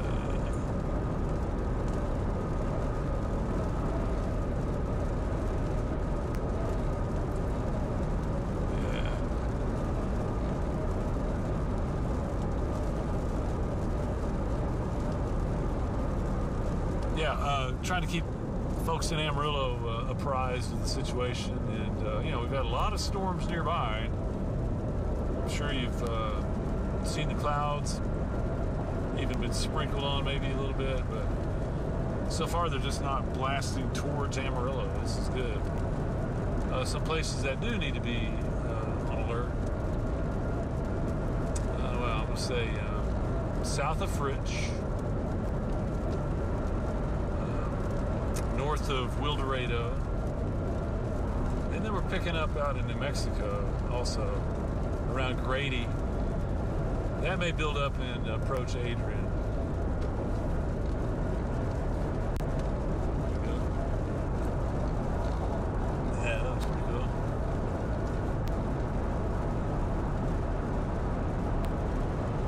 Definitely an interesting weather day.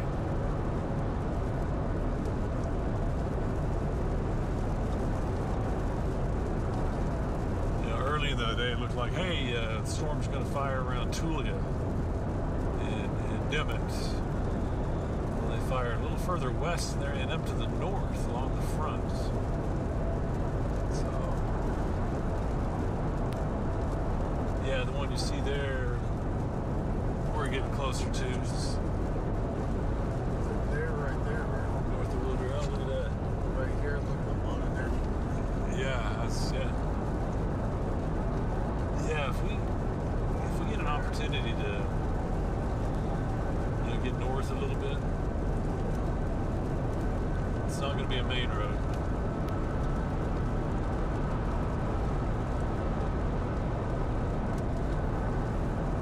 It's the best looking base we've seen.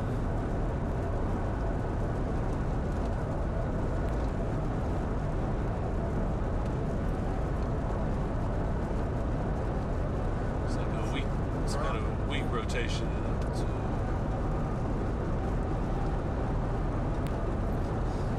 We're also in the middle of the 6 o'clock news, and Kevin will be doing updates that we can bring on for you. Sheldon is on the storm. It's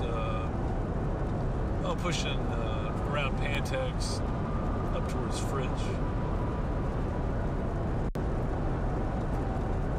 There's good water going in the Canadian this evening. When I say water, that's either going to be rain or melted hail. That's pretty.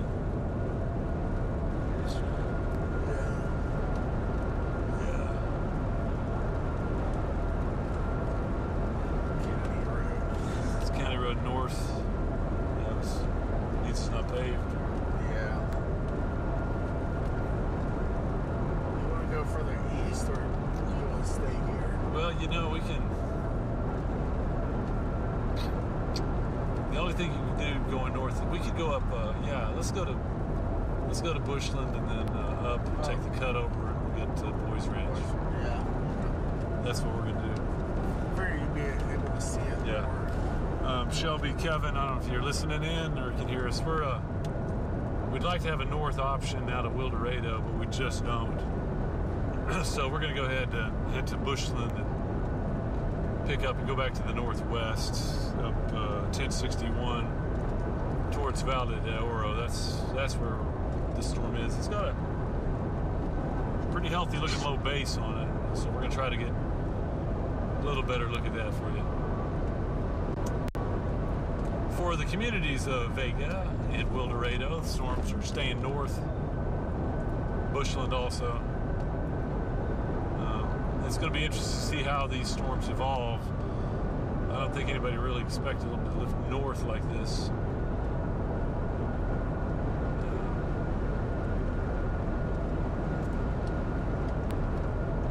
Yeah, getting solid out in New Mexico. I'm gonna flip it back over to him. Yeah. You're on it, bro. We are, okay. There we are. Yeah. Okay. Rotation looks a little better in there.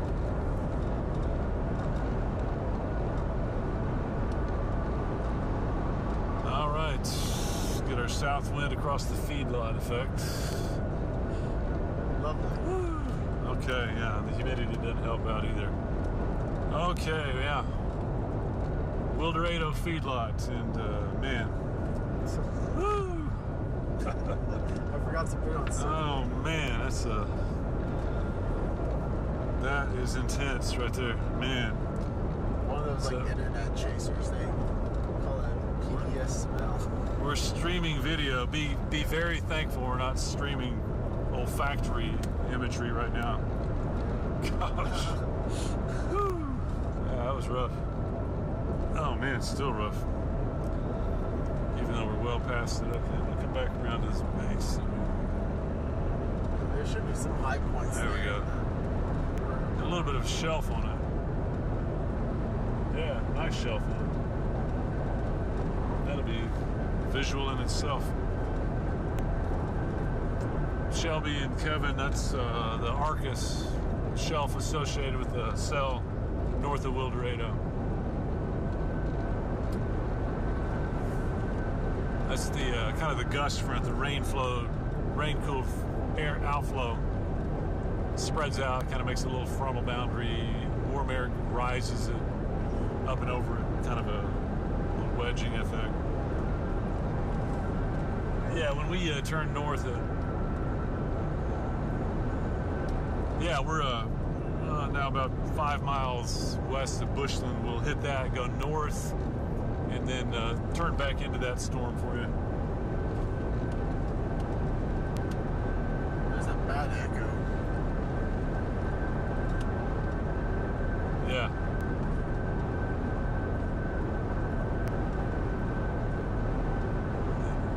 Yeah.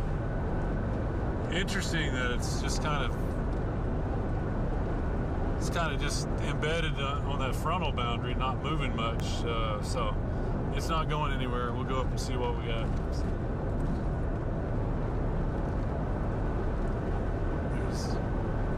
Yeah, okay, we're almost to Bushland Road. By the way, if you ever need to, if you want to come out and look at like an aurora or a meteor shower, Right out here. it's pretty good. Get you out of the city. Yes.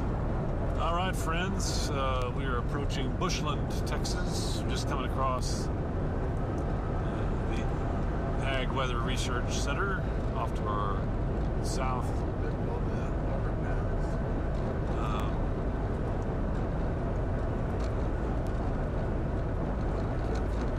Still looking good for Amarillo. The severe weather just staying to our north. Fritch kind of getting a glancing blow. That's staying down to your south. Really building down, I mean, just north of Pantex. If you're in Panhandle, we'll need to watch that because, man, if that shifts south at all, that's hail for you. Same at Boyd's Ranch and Valley de Oro. Valley de Oro, you're going to catch some of this. Mainly heavy rain, but there's plenty of hail in there, and a notch and a little hook, maybe. Yeah, we're watching that. We'll be up there soon. If visibility permits. Yeah. Yeah. So we have to punch in there as much as we can.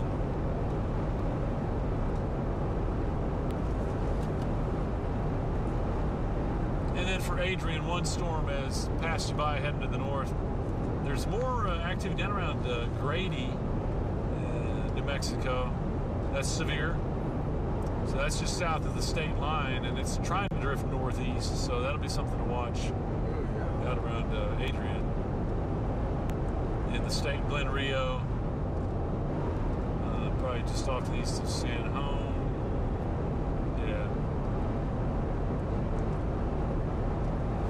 Yeah. Okay, here comes our north route, Bushland. Well, it looks like Lubbock could be spared. Yeah. That storm's flirting with Lubbock. Oh, good. Yeah, that was looking good.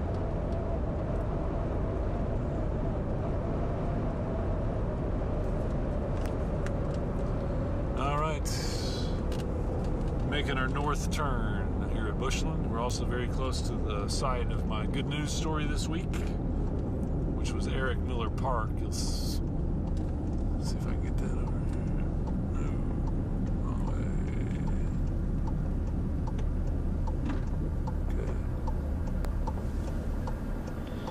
Okay, so that'll swing us by Joe's Pizza and Pasta, and then the park is right there. That's what the Difference Makers group at Bushland High School refurbishing that park for a young man that lived here. The family lived here for a short while.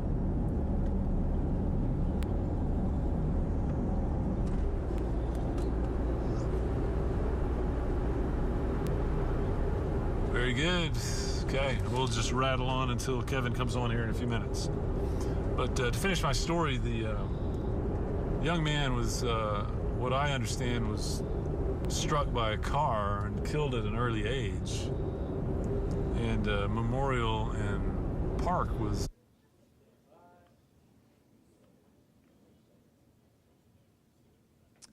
Well, some good news here in the short term. We're in a little bit of a weakening phase. There's still a couple of hot spots with the storms that are out there, and I'll show those to you on radar in just a second. But we're going to stay in first alert mode through the night and probably the overnight as well. We've got strong thunderstorms and a couple of rounds of them, and especially late night, overnight, midnight on toward daybreak tomorrow. There's going to be some periods of extremely heavy rain, which will increase the flooding potential. Southern half, 2/3 of the area, everybody in the yellow, that's a tornado watch until 10 p.m. tonight. Each of the orange boxes is a current severe thunderstorm warning. Pardon me. talking a lot today. I apologize. Flood watch in effect through the overnight period as well. Same general area. All the counties covered in green. Many areas already getting some extremely heavy rain, but that's going to increase. And I'll show you the computer forecast model here in just a second. So this is the current radar situation. The leading storm is moving through the eastern portion of Potter County, about to go across Highway 136 south of Fritch.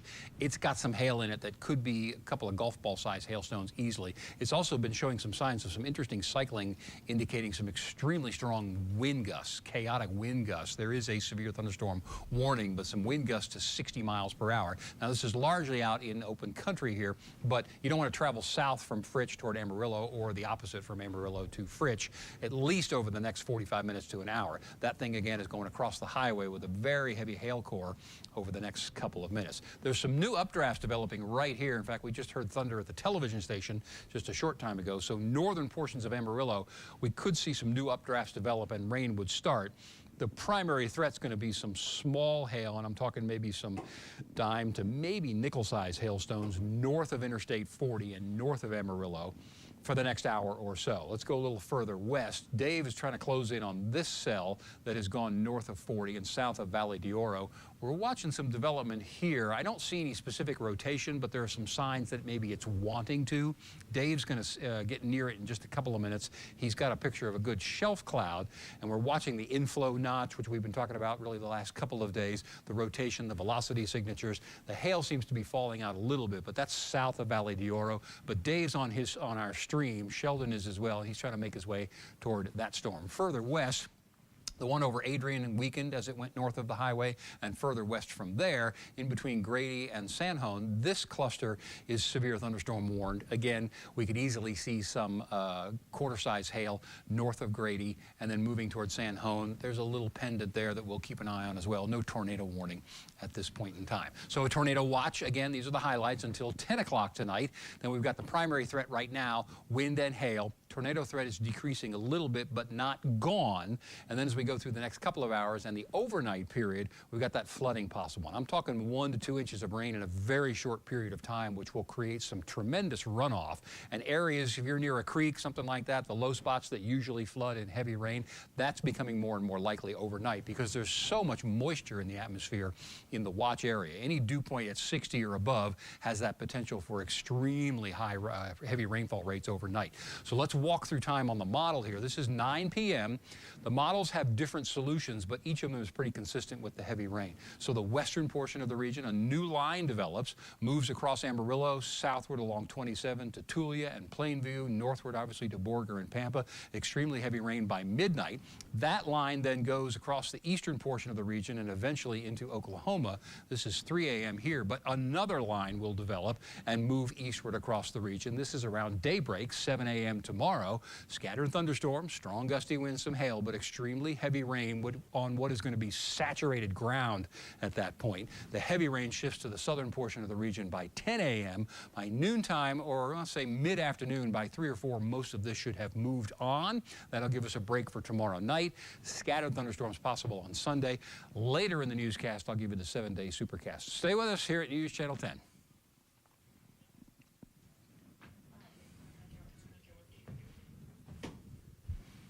So, with Tanner, a couple years ago, there was that tornado that went right north of the Yeah. I would have thought that one would drop, but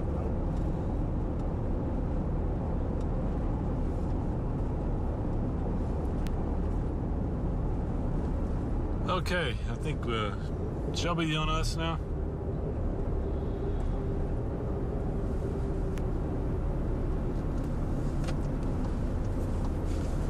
Awesome. All right. Look at that. Oh yeah. Well, let's just go take a look. So we're looking on radar. Oh. Ouch. That hurts. What's causing that? I think he's doing something with the mic. Oh, okay. Oh, here we go. Yeah, Let's punch this. Oh yeah. It's got that, and then if we need to.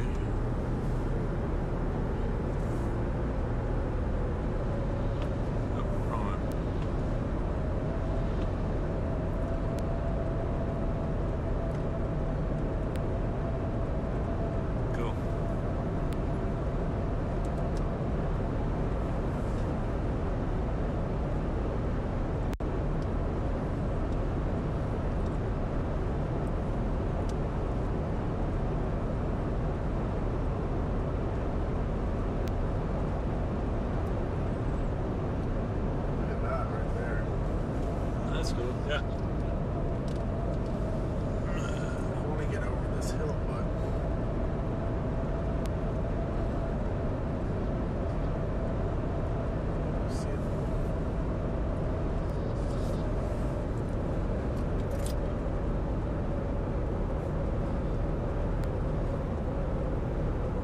lot of static.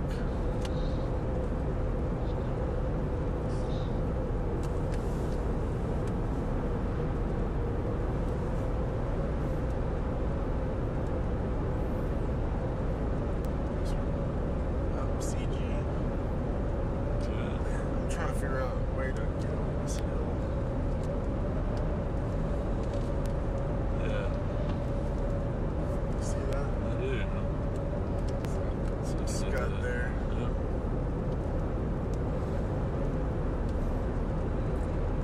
Just gonna do a clearing. Look out.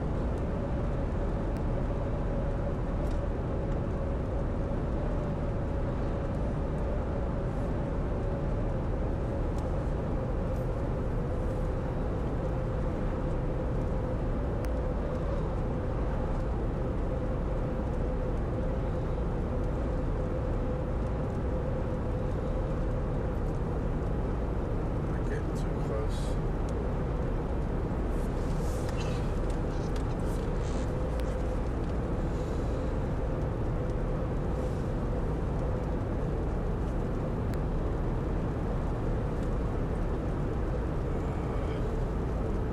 Just not a good clear shot. There we go. Okay, you're looking at a storm now that's northwest of Bushland. So There we go. that's not bad. Oh, that's pretty. That's better. It's probably the best Yeah. clearing we have.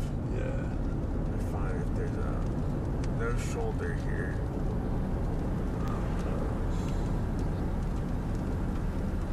Wait.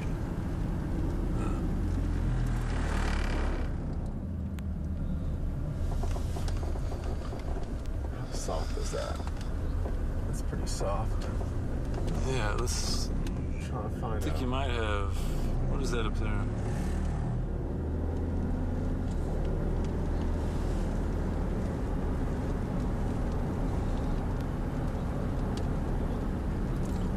Thought it was a drive. Oh, yeah, up here. There we go. Yeah.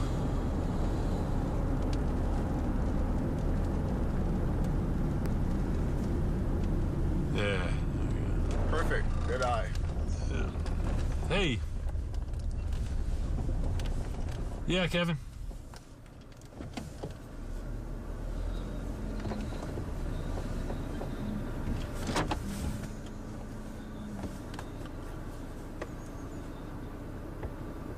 Oh, okay. Yeah, let's see. Let me look at FDX. I'm on Amarillo right now. Seems like, Kevin, there's an echo on Chaser IFB. Okay, where is? Oh, okay. Look at that. Got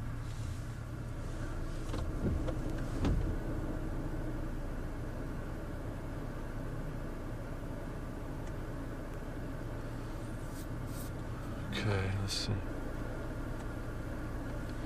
Yeah, Kevin, that's definitely interesting. So about, what is your question on coverage?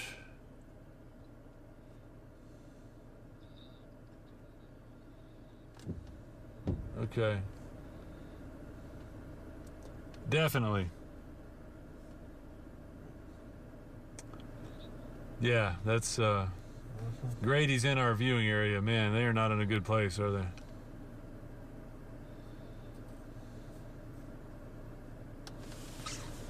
Okay.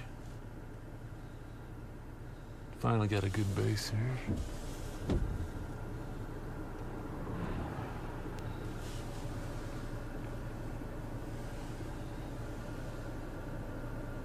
This is cool. I'm gonna pop out for a shot here. Yeah, absolutely.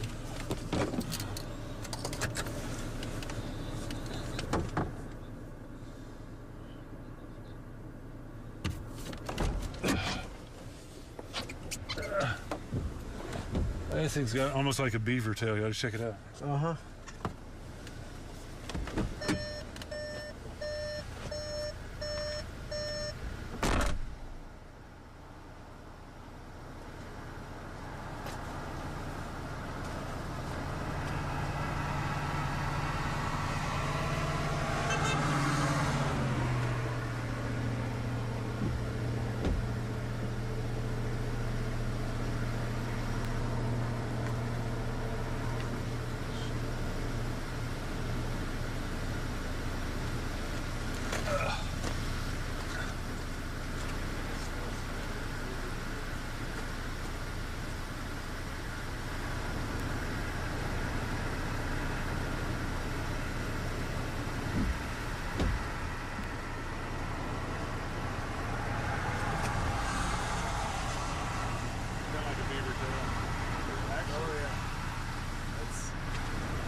Yeah, no, I think Man, I think it's... you got just a little turbulence right in there, you know?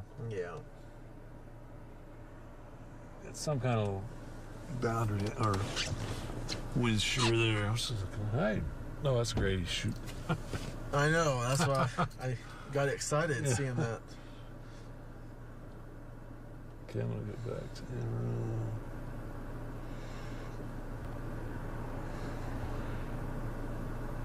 Okay. All right, we still got a little notch there. But...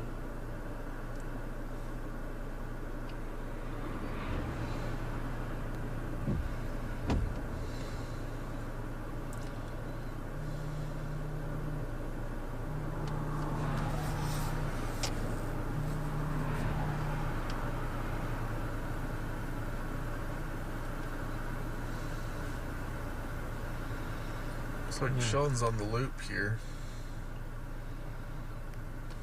Okay.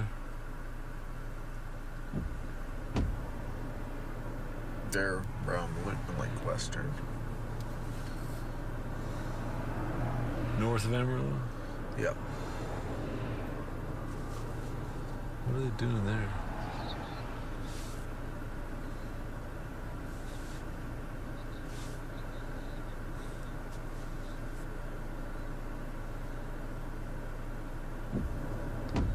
Man, it has attempted to get something going here multiple times. Let's develop a pretty good hook there, the eastern, this guy. Yeah, I saw that. That's where I thought Sheldon would be. He needs to be. That's not too bad, actually. Look at this. Yep.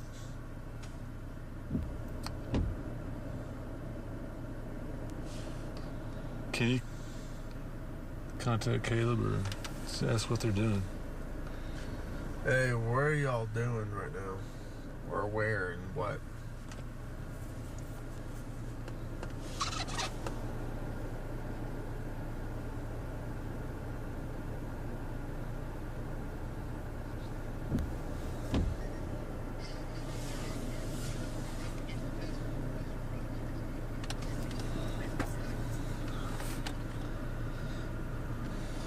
Do you see the cell out east? It's hooking pretty good.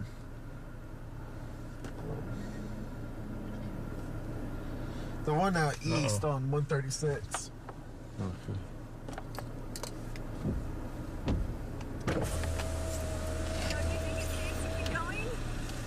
She's asking to keep going. Okay. What's up? We're from Oregon and on our way to Oregon. Do you think it's safe to keep going? Yeah, are you going up to Dalhart? And... We're going up through New Mexico right into Colorado. Okay. Up to Oregon. Yeah. It's about to go north. You know, Kids in the car, we didn't know if we should keep going or stop. the problem is we got some hail right up here. Okay. Give me just a second. Is 1061 on there? 1060. Oh, it's right here. Okay. Oh, if they go in that. Okay, going to get you a wrap up here before prime time. We'll be here through the evening, of course, keeping an eye on things and break in if we need to. But for the most part, we are in a moment of kind of weakening. There's a couple little hot spots that I'll show you in just a minute, but the potential later tonight for redevelopment is pretty high, and even development during the overnight hours into the early morning period on Saturday. So obviously still in first alert mode. All the counties in yellow, that's the tornado watch, and that goes until 10 o'clock tonight. Got a couple of areas with severe thunderstorm warnings continue. I'll show you the radar in just a second. Really want to emphasize overnight and into the morning hours, even around daybreak for tomorrow morning. If the storms develop in the way that the models are suggesting now for heavy rainfall, there could be some pretty significant flooding during the wee hours of the morning and on toward daybreak coming up on Saturday. So that's the flash flood watch area right there. Let's drill down, take a couple of storms, a look at a couple of storms. These are trying to weaken. The hail size is going down with them, but this one right here has passed over 136 and now is moving on into obviously Carson County. So the heavy rain, some hail right here, will continue to develop eastward. So the next in the path, and you're right outside or the edge of the severe thunderstorm warning, but the next area in the path of that heavy rain and hail will be from Panhandle northward through Borger. This one has developed a couple little inflow notches and a hook right there, but it's not rotating on the velocity product. So the tornado threat at this point is fairly low. But again, from Panhandle northward, the rain's going to pick up with the potential for some hail. I'd give that to the highway here about 15 to 20 minutes at the outside. Looking a little closer at that storm, again, this is the notch that I was talking about right there. That will continue moving eastward toward Panhandle. Again, if the threat increases for Panhandle, we'll break in during the upcoming show here. Looking a little further westward, there's weakening here south of Valley d'Oro, so that's good news there. Let me remind of the flash flood warning that's currently in effect. That goes until 8 o'clock for the northern portion of Potter County. We've had so much rain, runoff problems are going to continue here for a couple of more hours. As we look further to the west, the western quarter of Interstate 40, Vega to Adrian, is now quieted down, but heavy storms now into our New Mexico counties. A severe thunderstorm warning both for Curry and Quay County. Principal threat is near and north of Grady. That one tried to develop a little bit of a hook, but there really wasn't much rotation. But the bulk of that storm, the most dangerous part of that storm, will be moving away from Grady to the north as we go through the next 30 minutes to an hour. So what do we got tonight? We got a tornado watch until 10 o'clock tonight. As we go through the next couple of hours, the primary threat with some weakening storms will be a little bit of small to medium-sized hail and some wind. Tornadoes are still possible later on tonight. Again, that watch goes until 10. We'll see what the Storm Prediction Center wants to do with that watch during the 10 o'clock news, so join us for that, certainly.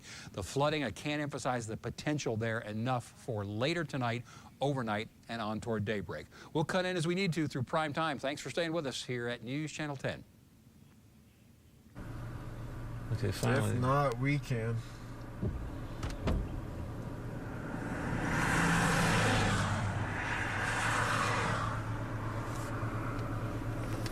And then watch them get baseballs up there and lose the windshield. I live in Oregon. They won't. Oh man, I would feel bad. This guy's kind of rooting in. What a weird day. Okay, ours is not severe anymore. So, what do you want to do, Alex?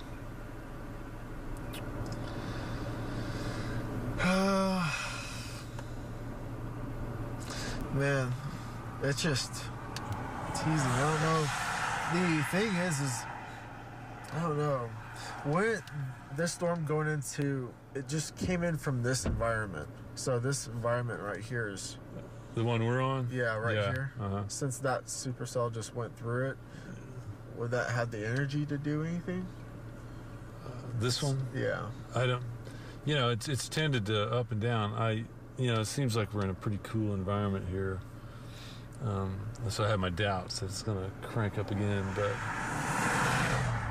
I want this stuff to go. It's going to be interesting, this guy right here, once it goes further east. Yeah. With the canyon, what that's going to... You want to go for it? Let me go. Are you...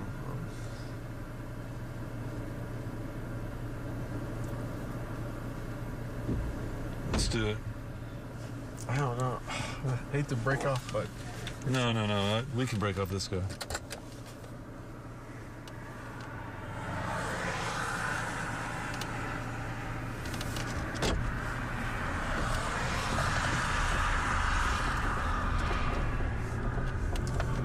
I could be wrong, but, I mean, do you think that's right, or... No, it's certainly a... I mean, look, it's kind of becoming a dominant storm, you know? So... It's going in an environment that's... It's better and better over there, for sure. You know, I still have my concerns down here, but... I do, too. It has not done anything. If need be, we could blast off out of Panhandle. Yep, so... To catch him in the canyon. But, that's me. Did you get confirmation from Caleb and what they're doing? Hey, you there? Folks in Amarillo finally getting a little rain. Looks like just popped up. I'm just seeing what y'all San Ysidro area. When we last talked. Nothing intense. And then a little more rain coming in from the west. Down, looks like Helium. coming up towards Bishop Hills. It is not severe, just now developing. All right, so they're actually going after that storm now. Yeah, I figured. Okay. I say, you know what? Yeah, let's come back towards Amarillo. Up south. We'll be able to, if nothing else, while we're in the metro area, be able to report that's picking up. And then if this does something, which we're getting, this is all new, all new. If this is going to be a show, we'll have it. I need to look at some surface odds. I need to do.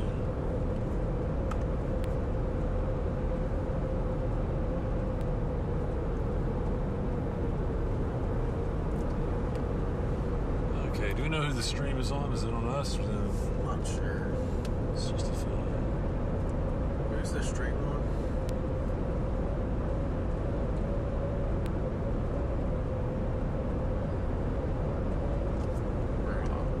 We're up, okay.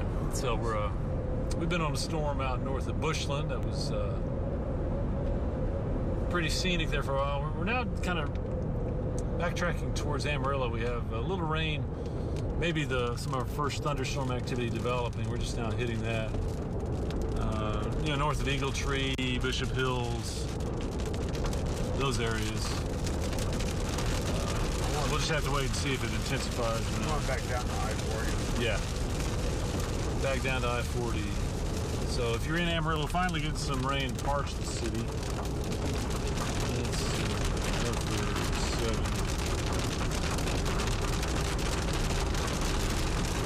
7. And I know we have a tornado watch, but currently we're not tracking any tornadoes anywhere in the area. Got that big old storm that's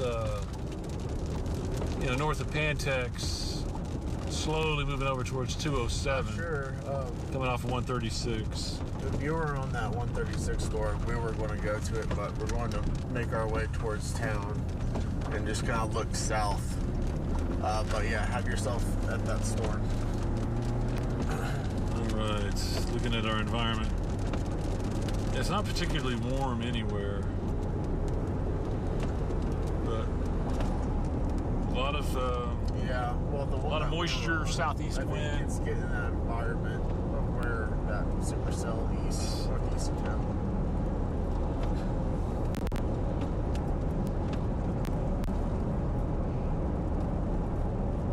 Okay.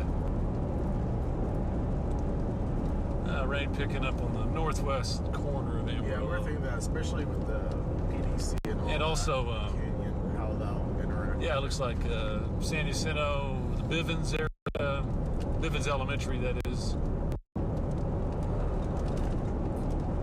Heading from downtown. It's going to head out towards the TV station. That means Shelby's rain gauge is going to get annoyed first. She made the mistake. She let her competition check her rain gauge. It's the number one rule. Don't ever do that. But we definitely have backed winds. That's just not very warm. I need that website. Yeah, that's right. Yeah. But it's not. You get similar off the meso analysis. Okay. Yeah, rain chances definitely now picking up for Amarillo.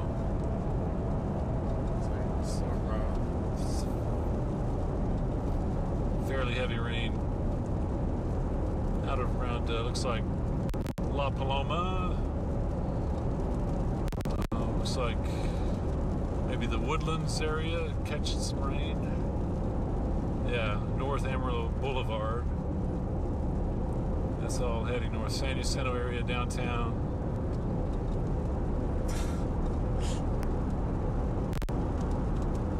Bishop Hills, Eagle Tree, catching more rain. So I think we're done.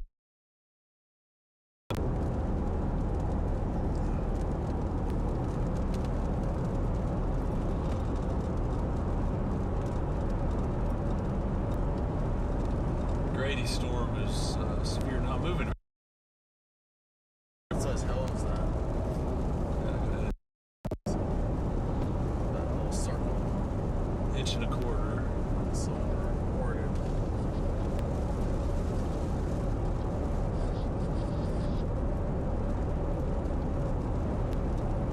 Yeah, so just to let folks know, the Ouch. in Amarillo, you're going to be getting rain and lightning. Lightning may be detected near your location. We'll see about that. But it's not, doesn't look like we're in line for sudden hail or anything unless it, I think your mic's out.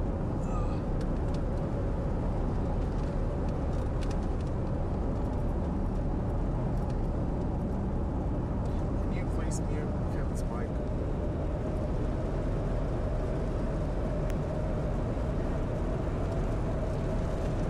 Yeah, it's horrible static right now.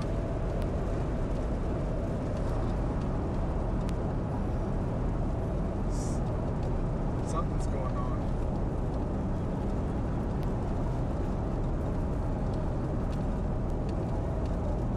okay, finally have some of that rain filling in Not really. for Amarillo. It's Yeah, not just severe right now. Static on Chaser IFB. Alright, we're dropping south. Ah, good eyes. Yeah, I don't know what's going Good on. eyes there. Oh. Much. That's better. Thank you.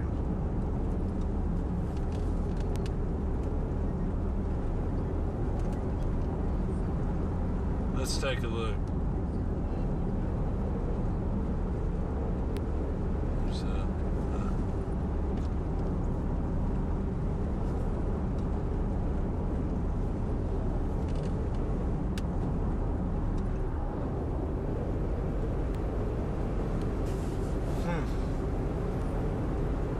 what is that?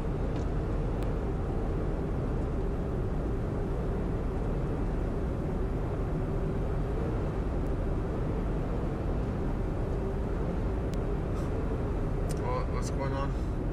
Wonder what this is on velocity up here. Oh, it's just staying still right in the Yeah. core. Yeah. Kevin, I don't know if you hear me. I don't know what that is.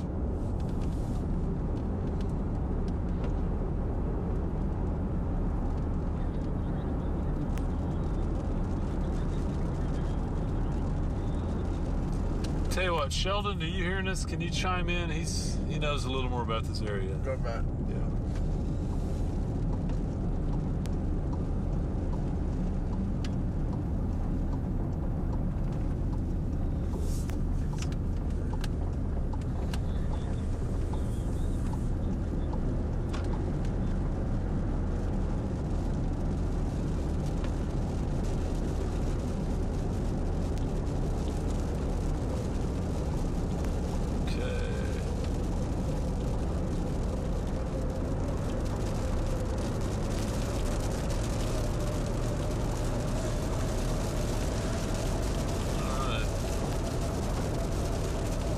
Left of our hailstorm.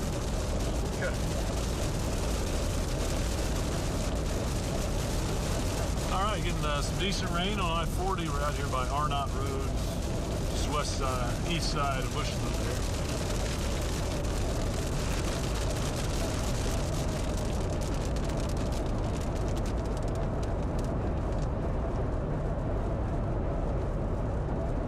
Shelby, if you're listening in, looks like you're getting the first rain for the showdown.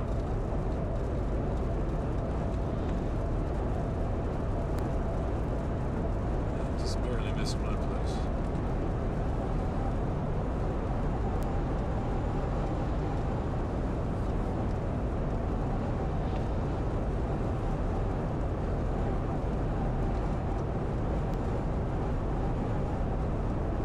I wonder if front shifts down, then we'll get new development.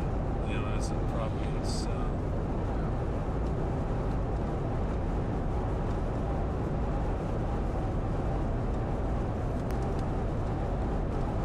it's there's a gradient on the reflectivity. It's Oh, I see what you're saying. yeah, it's just real sharp cutoff on where the rain is. Hail too. Gosh, it's been hailing there a long time, Susan.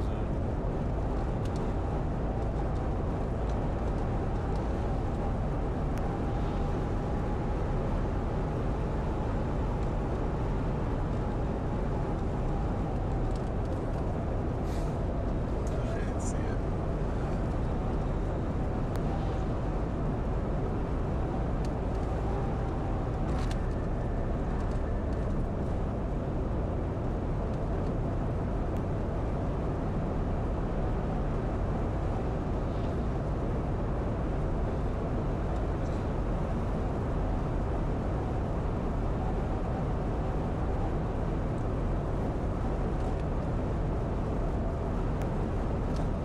Our Oregon travelers did. Bet it wasn't too bad.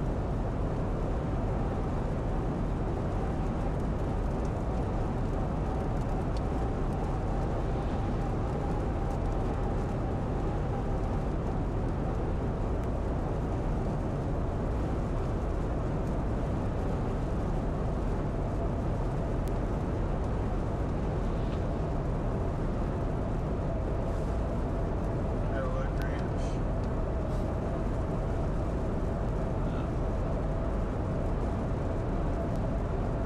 Buddy.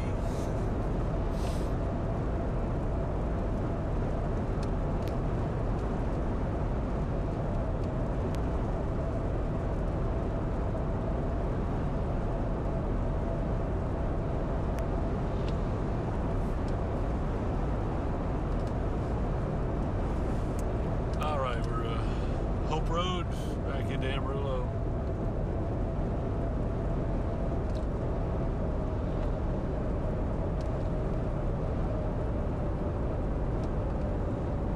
Seems like a little bit of rain now just on the north side of town.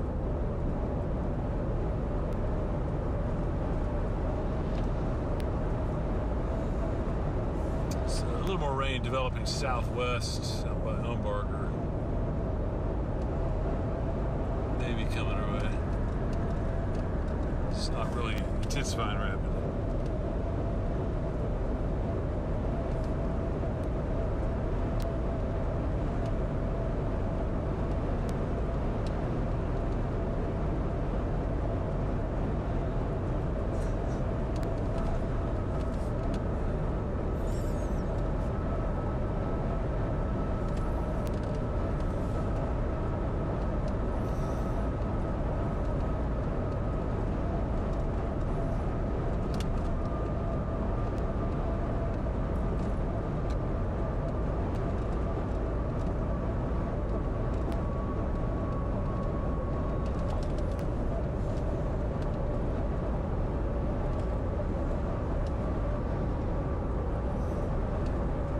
Zoom in the velocity on this guy. The middle one, yeah. The one that we just was on right there. Man. Messy. Yeah.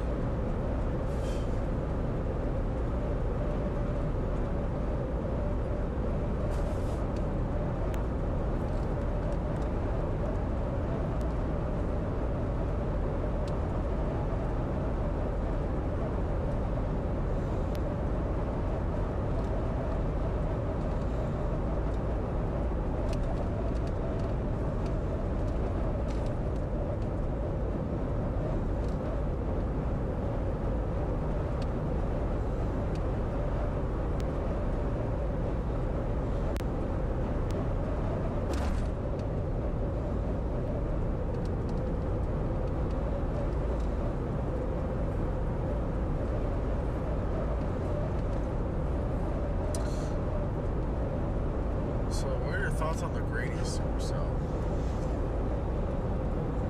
Like, what's the environment out there? Yeah. I mean, Same. Cold Frontier. The backed wind's fine, but it's cool. It's just cool inflow. So yeah. I think that's what you're gonna get. It's, man, not a hail though.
Slight uptick down here.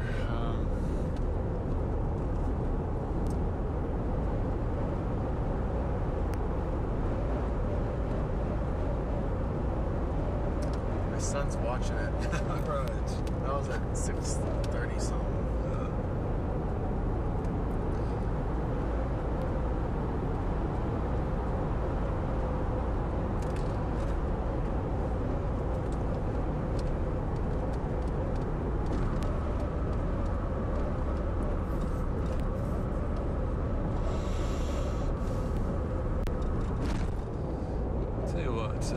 Why don't we U-turn, peel back, and go to like I-40 in the loop. And just hang and see what we need to do. Okay. Yeah, so we're gonna stick close to Amarillo and see if we need to track anything coming in.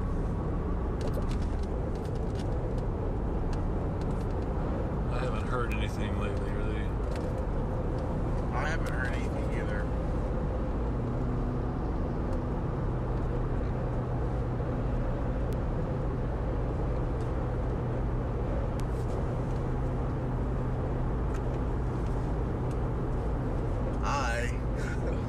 He's watching me. He doesn't understand. Oh, okay. That's great. Let me U-turn.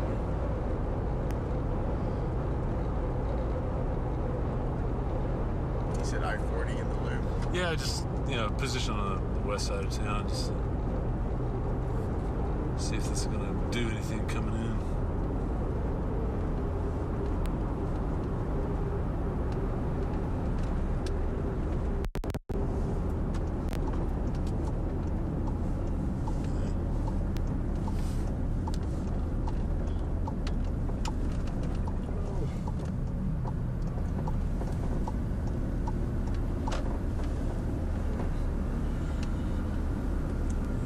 Okay.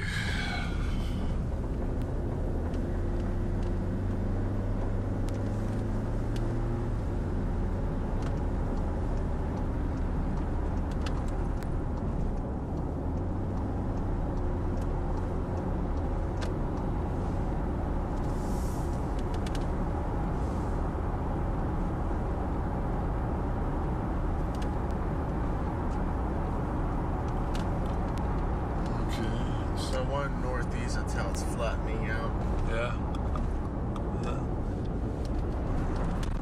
Okay. I'll uptick here.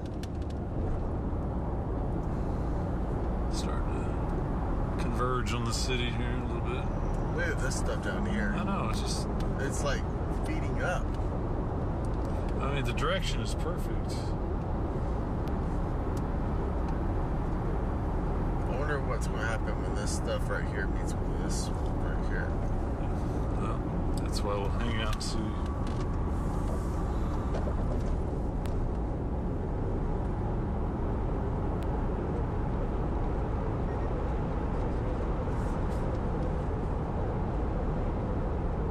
I hear you.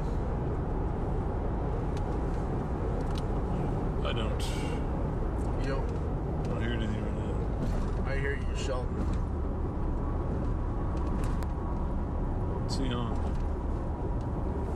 Oh, he just direct paged me. Okay. I haven't heard Kevin in a while. I haven't heard anything in a while.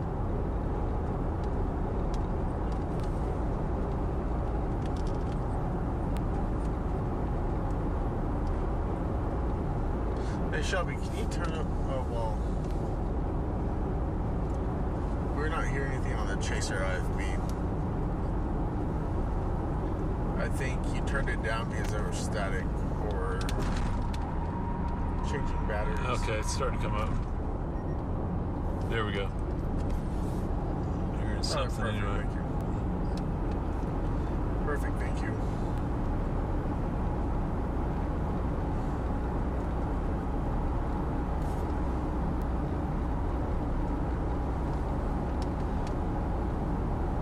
I think Sheldon was asking you a question. Okay. What was your question, Sheldon?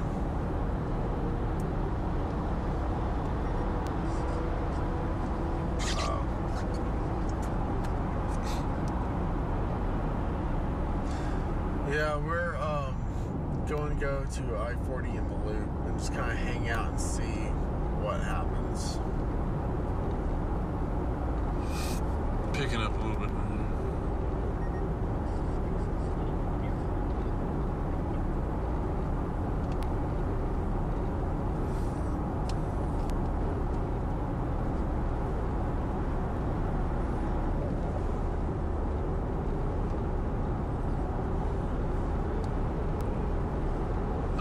If are they on? I don't know if they're on us on the stream, but they're watching us. We're gonna hang out on the west side of Amarillo. We do have some thunderstorms developing down to our southwest, south of Bushland, south of El Dorado,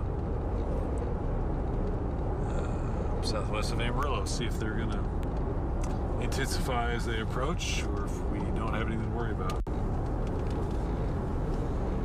No tornado warnings out there for the moment. Have a severe thunderstorm back to the northwest of Panhandle. Hail's picking up again in this one, though. And then out in New Mexico, some strong storms out that way.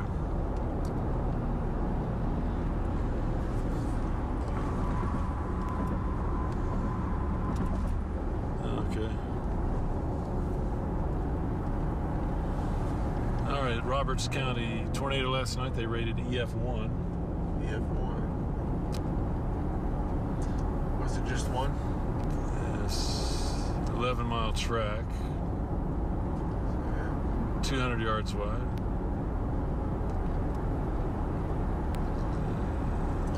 EF1.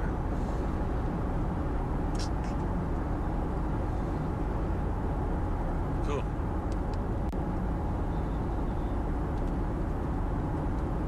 Start time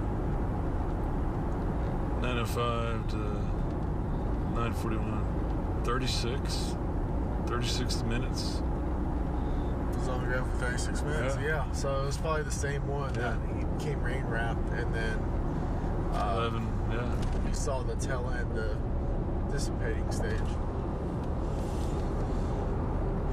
But we definitely saw it when it was in the mature stage. Yeah. It kind of reminded me of the Dimmitt one that you had, the Dusty. That Oh, uh-huh. Yeah.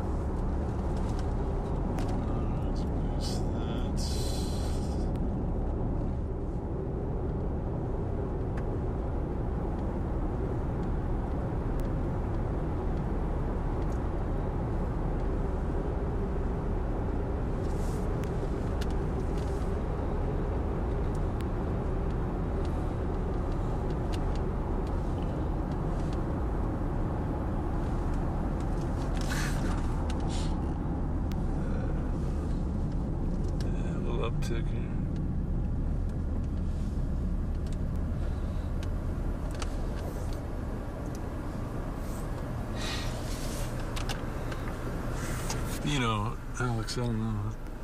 Little parking lot over there might be good. Oh, the parking lot? Okay. If you can get there.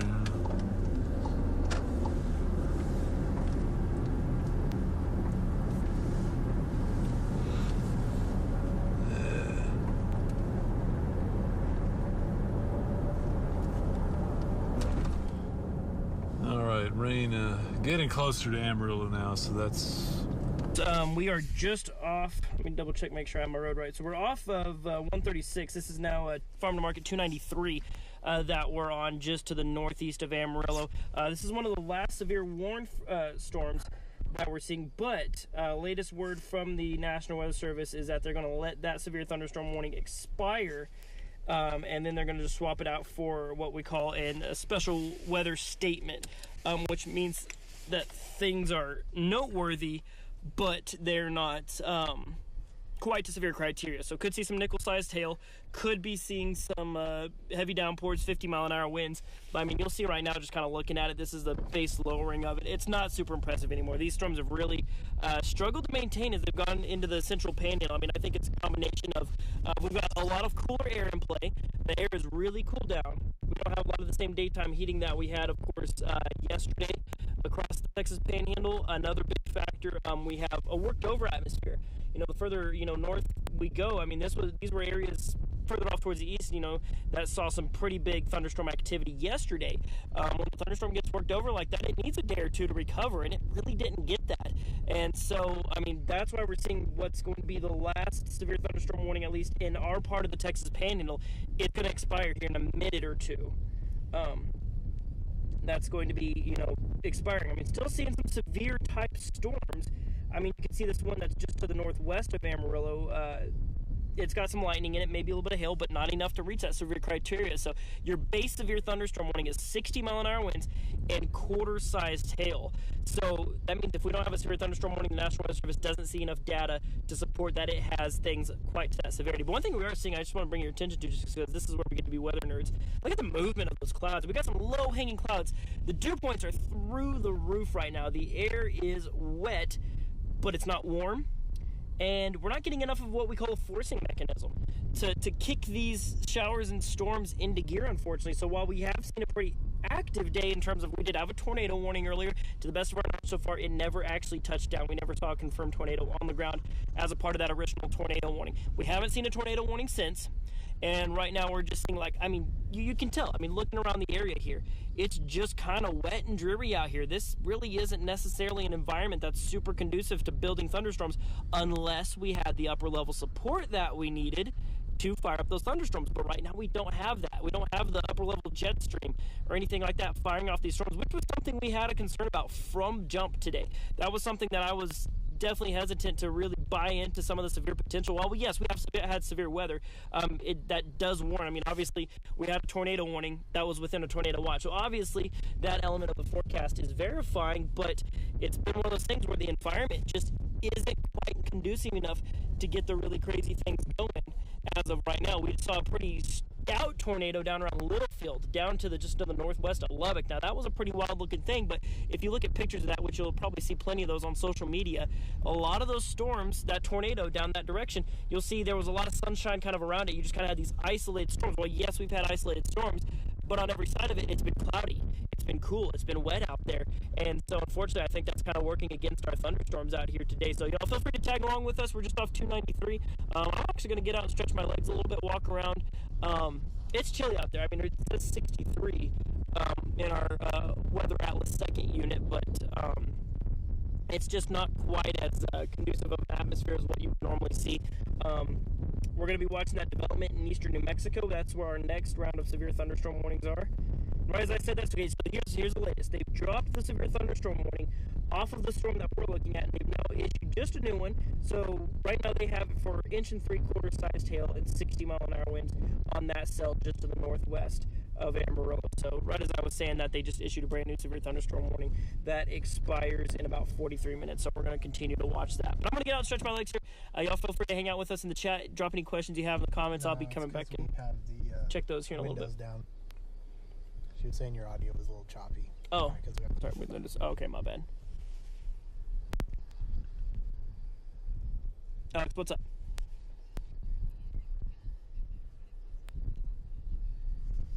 Yeah, it's because we had the windows rolled down, Shelby. Yeah, we had the windows rolled down. That was my bad on that. We wanted some fresh air. Yeah.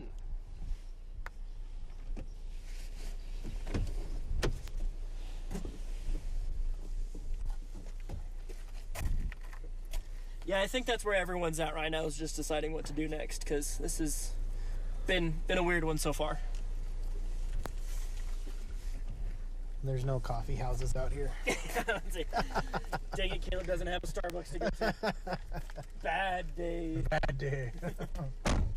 See, I can't do coffee on a storm chase. I'll do an energy drink, but it's too. There's too many risks with coffee. What's up? It's a weird day. We found Jared Lorlovic.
ourselves a precipitation discussion.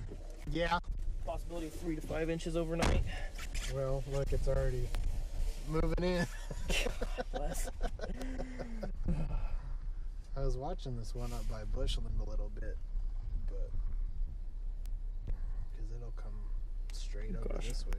My sister just texted me that she's in house, which is just a little bit near Grady. And she says, we just got quarter-sized tails. I said, oh, how long did it last? She's like, not very long, but it was painful. I was like, were you outside? Oh, no. Well, they're on they ranch and farm and everything like that, so they were probably out working with horses or something, and just then there it was. got the tar beat out of them. Oh, yep, there's that little cell. Go reporter. Give a report to Albuquerque.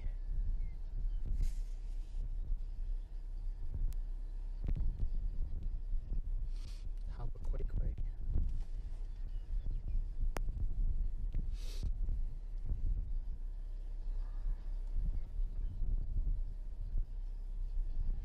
So has anybody said anything about what's... That's the Grady storm. I mean, it's not for lack of trying. Hey, Kevin, have you got a copy right now? Shelby might be there, too. Yeah. Continue to lose instability overnight. Man, we ain't got no instability anymore. It's all gone.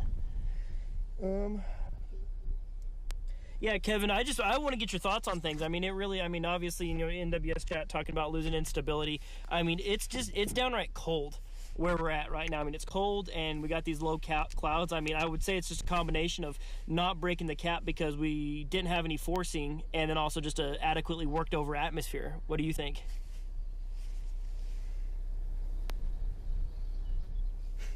Yeah.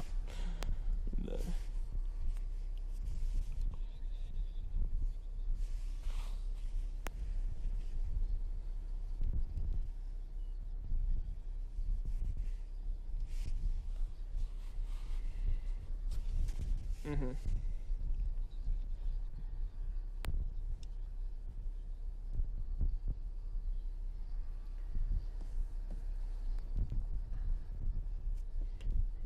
Complex of storms. You're good.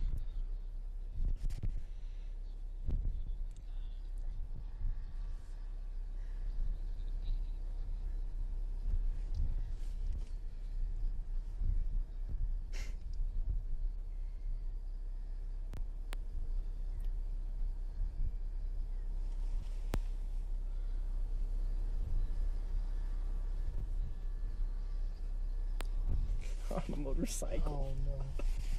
He's got those Ray-Ban Meta, and so he's been recording and stuff. Oh, that's awesome.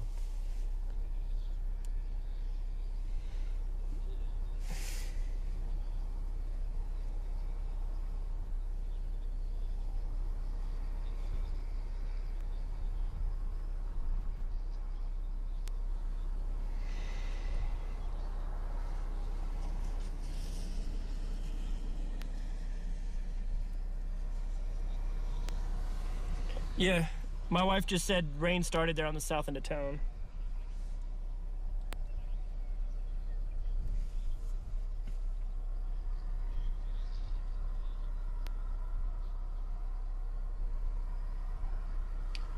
Yeah, I mean, I would definitely agree. I don't think we're gonna. I mean, there's nothing going on out here that would support any new updrafts coming up at all. So, I mean, nothing that supports any new storms forming. And so, yeah, now it's just a question of can those things survive as they come into Texas, which, like I said, we're seeing those showers come in to southern Amarillo, but really I think at that point that's your kind of shifting focus to just our next, our flooding event. I don't know if you saw they issued a precipitation discussion.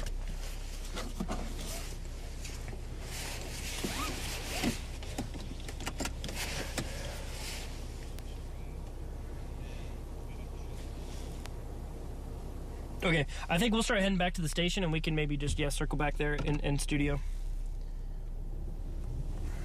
Yeah, because I mean, look how much that thing is shrinking. Yeah, no, It's falling apart. It's just... let's turn this backwards.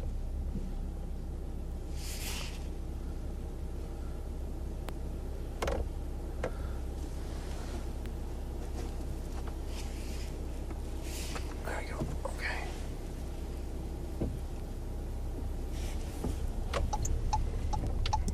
Flash flooding likely. Okay, so here's the precip discussion. Upscale growth.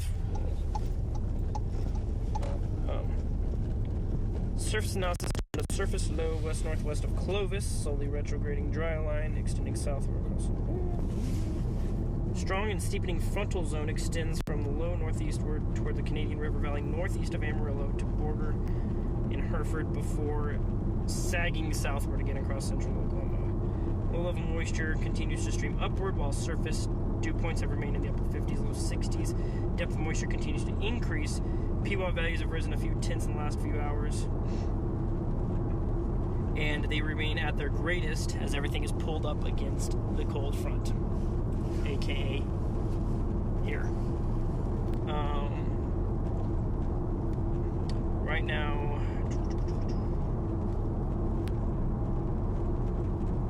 moisture return with lower winds. Moisture flux convergence is starting to maximize along the front. Convective activity is perked up in the last hour, so expanding across the surface low in eastern New Mexico. Okay, Kevin Selly in the Weather Center here. We've obviously been watching Dave and Sheldon jump from storm to storm to storm. What we're generally all in agreement with, is that we're seeing a general weakening. There is still the possibility of some hail here and there. So what I'm going to do is do a quick radar tour here right now. We're waiting on what we call maybe the second wave potential, but that's still a couple of hours away from Amarillo, for example. Some of the storms you can kind of see there on the stream just coming into New Mexico, but they're not really showing any signs of rotation. That said, the atmospheric profile and the wind directions that we see on the Amarillo radar do suggest what we call speed and directional shear. The directional shear, meaning veering of the wind with height, is pretty substantial. The speed shear is light to moderate, but it is definitely there. Both of those things, directional and speed shear, would contribute to thunderstorm development and also possible rotation in those. So again, we've had that tornado watch until 10 o'clock tonight. We're going to go ahead and end the stream here in just a minute, and then we'll see if we need to reboot and get back up going again, probably after 9 or even 9:30 tonight, and we'll see what the Storm Prediction Center wants to do with the tornado watch. That said, pardon me, for the late night and the overnight hours, we have the heavy rain potential continuing, so a flood threat will definitely be there. And again, as far as the severe weather threat, we'll evaluate that. Pardon me again, I've been talking a lot today. We'll evaluate that as we get a little closer to, say, 10 o'clock tonight. So quick radar tour. Heaviest cell right there is obviously on the north side of Amarillo. There is easily a little bit of small hail there. You can see the yellow box around it. That is currently a severe warned storm. So some up to 1 inch hail is definitely not out of the question. It is north of Amarillo. It's outside of the loop. The hail core is going to cross over 287 near and south of Masterson, well south of Dumas, I would say over the next 20 to 30 minutes. It happened earlier today in that same area where we had a hail core drop near the Canadian River. So again, some 1 inch hail is not out of the question with that particular storm. On the west side of Amarillo, we see some rain. This is not severe, not even close, not showing signs of strengthening. But if you're north of 40, west of Amarillo, that's going to include Bishop Hills and also in Bushland, you're going to get a little downpour there. But again, that is not severe. This is of more interest and not big concern at this particular moment, but perhaps a little later. This represents that second wave that I was talking about. These storms are clearly producing some hail, and they are severe warned. And they, well, let me draw in right here. This is the Texas-New Mexico border, and that's the difference between the Amarillo National Weather Service Office and the Albuquerque Weather Service Office, and they're the ones that issue the warnings. Oh, and there just a warning popped on, so let me get that let me just query that, and I'll get you that new warning. So severe thunderstorm warning just issued. Excuse me, let's go ahead and get the information on that one. That's a severe thunderstorm warning for western Smith County until 8:45. The potential there is tennis ball size hail and 60-mile-an-hour winds. So that is going to move from western Smith County northeastward, eventually over largely open country, but eventually on toward the south of Interstate 40 near Adrian. Let me just draw that in for you right here. It is moving like this. And so, Adrian, you're not under immediate threat. It's not moving particularly quickly, so that may be an hour before it gets to you if it holds together. That's going to be the big question that we're watching over the next several hours. portions of the atmosphere that got the extremely heavy rain, Vega, Adrian, north of Bishop Hills, and then northward toward Boys Ranch, Valley de Oro, and then eastward toward Masterson. Extremely heavy rain, and that has the effect of sort of settling and stabilizing the atmosphere. So what we're going to be really interested in seeing is if these cells that are right there will have some stable air or still some unstable air to work with. My gut right now is that they're going to be somewhat stable. That said, portions of the region that didn't get rain are still somewhat unstable, and so the energy that is creating those storms will move across the area later tonight, and as we've said through the afternoon and evening, the heavy rain and flooding potential will increase late night and overnight and even on toward daybreak starting early tomorrow morning. So we're going to end the stream. If we need to come back, of course we will. We're watching all of the storms, and we'll continue to do that on during prime time on News Channel 10, and of course the news coming up at 10 o'clock. So during prime time, if we need to break in, we will do that. We'll certainly have a complete report coming up at 10 o'clock, and we'll have a better handle on what we expect from 10 to midnight and then during the overnight hours. So on behalf of Dave and Sheldon and all the chasers out there, we thank you so much for staying with us on the stream. We're going to go ahead and shut it down for now. We'll come back if we need to, and we'll look forward to seeing you tonight on TV on News Channel 10 at 10 o'clock.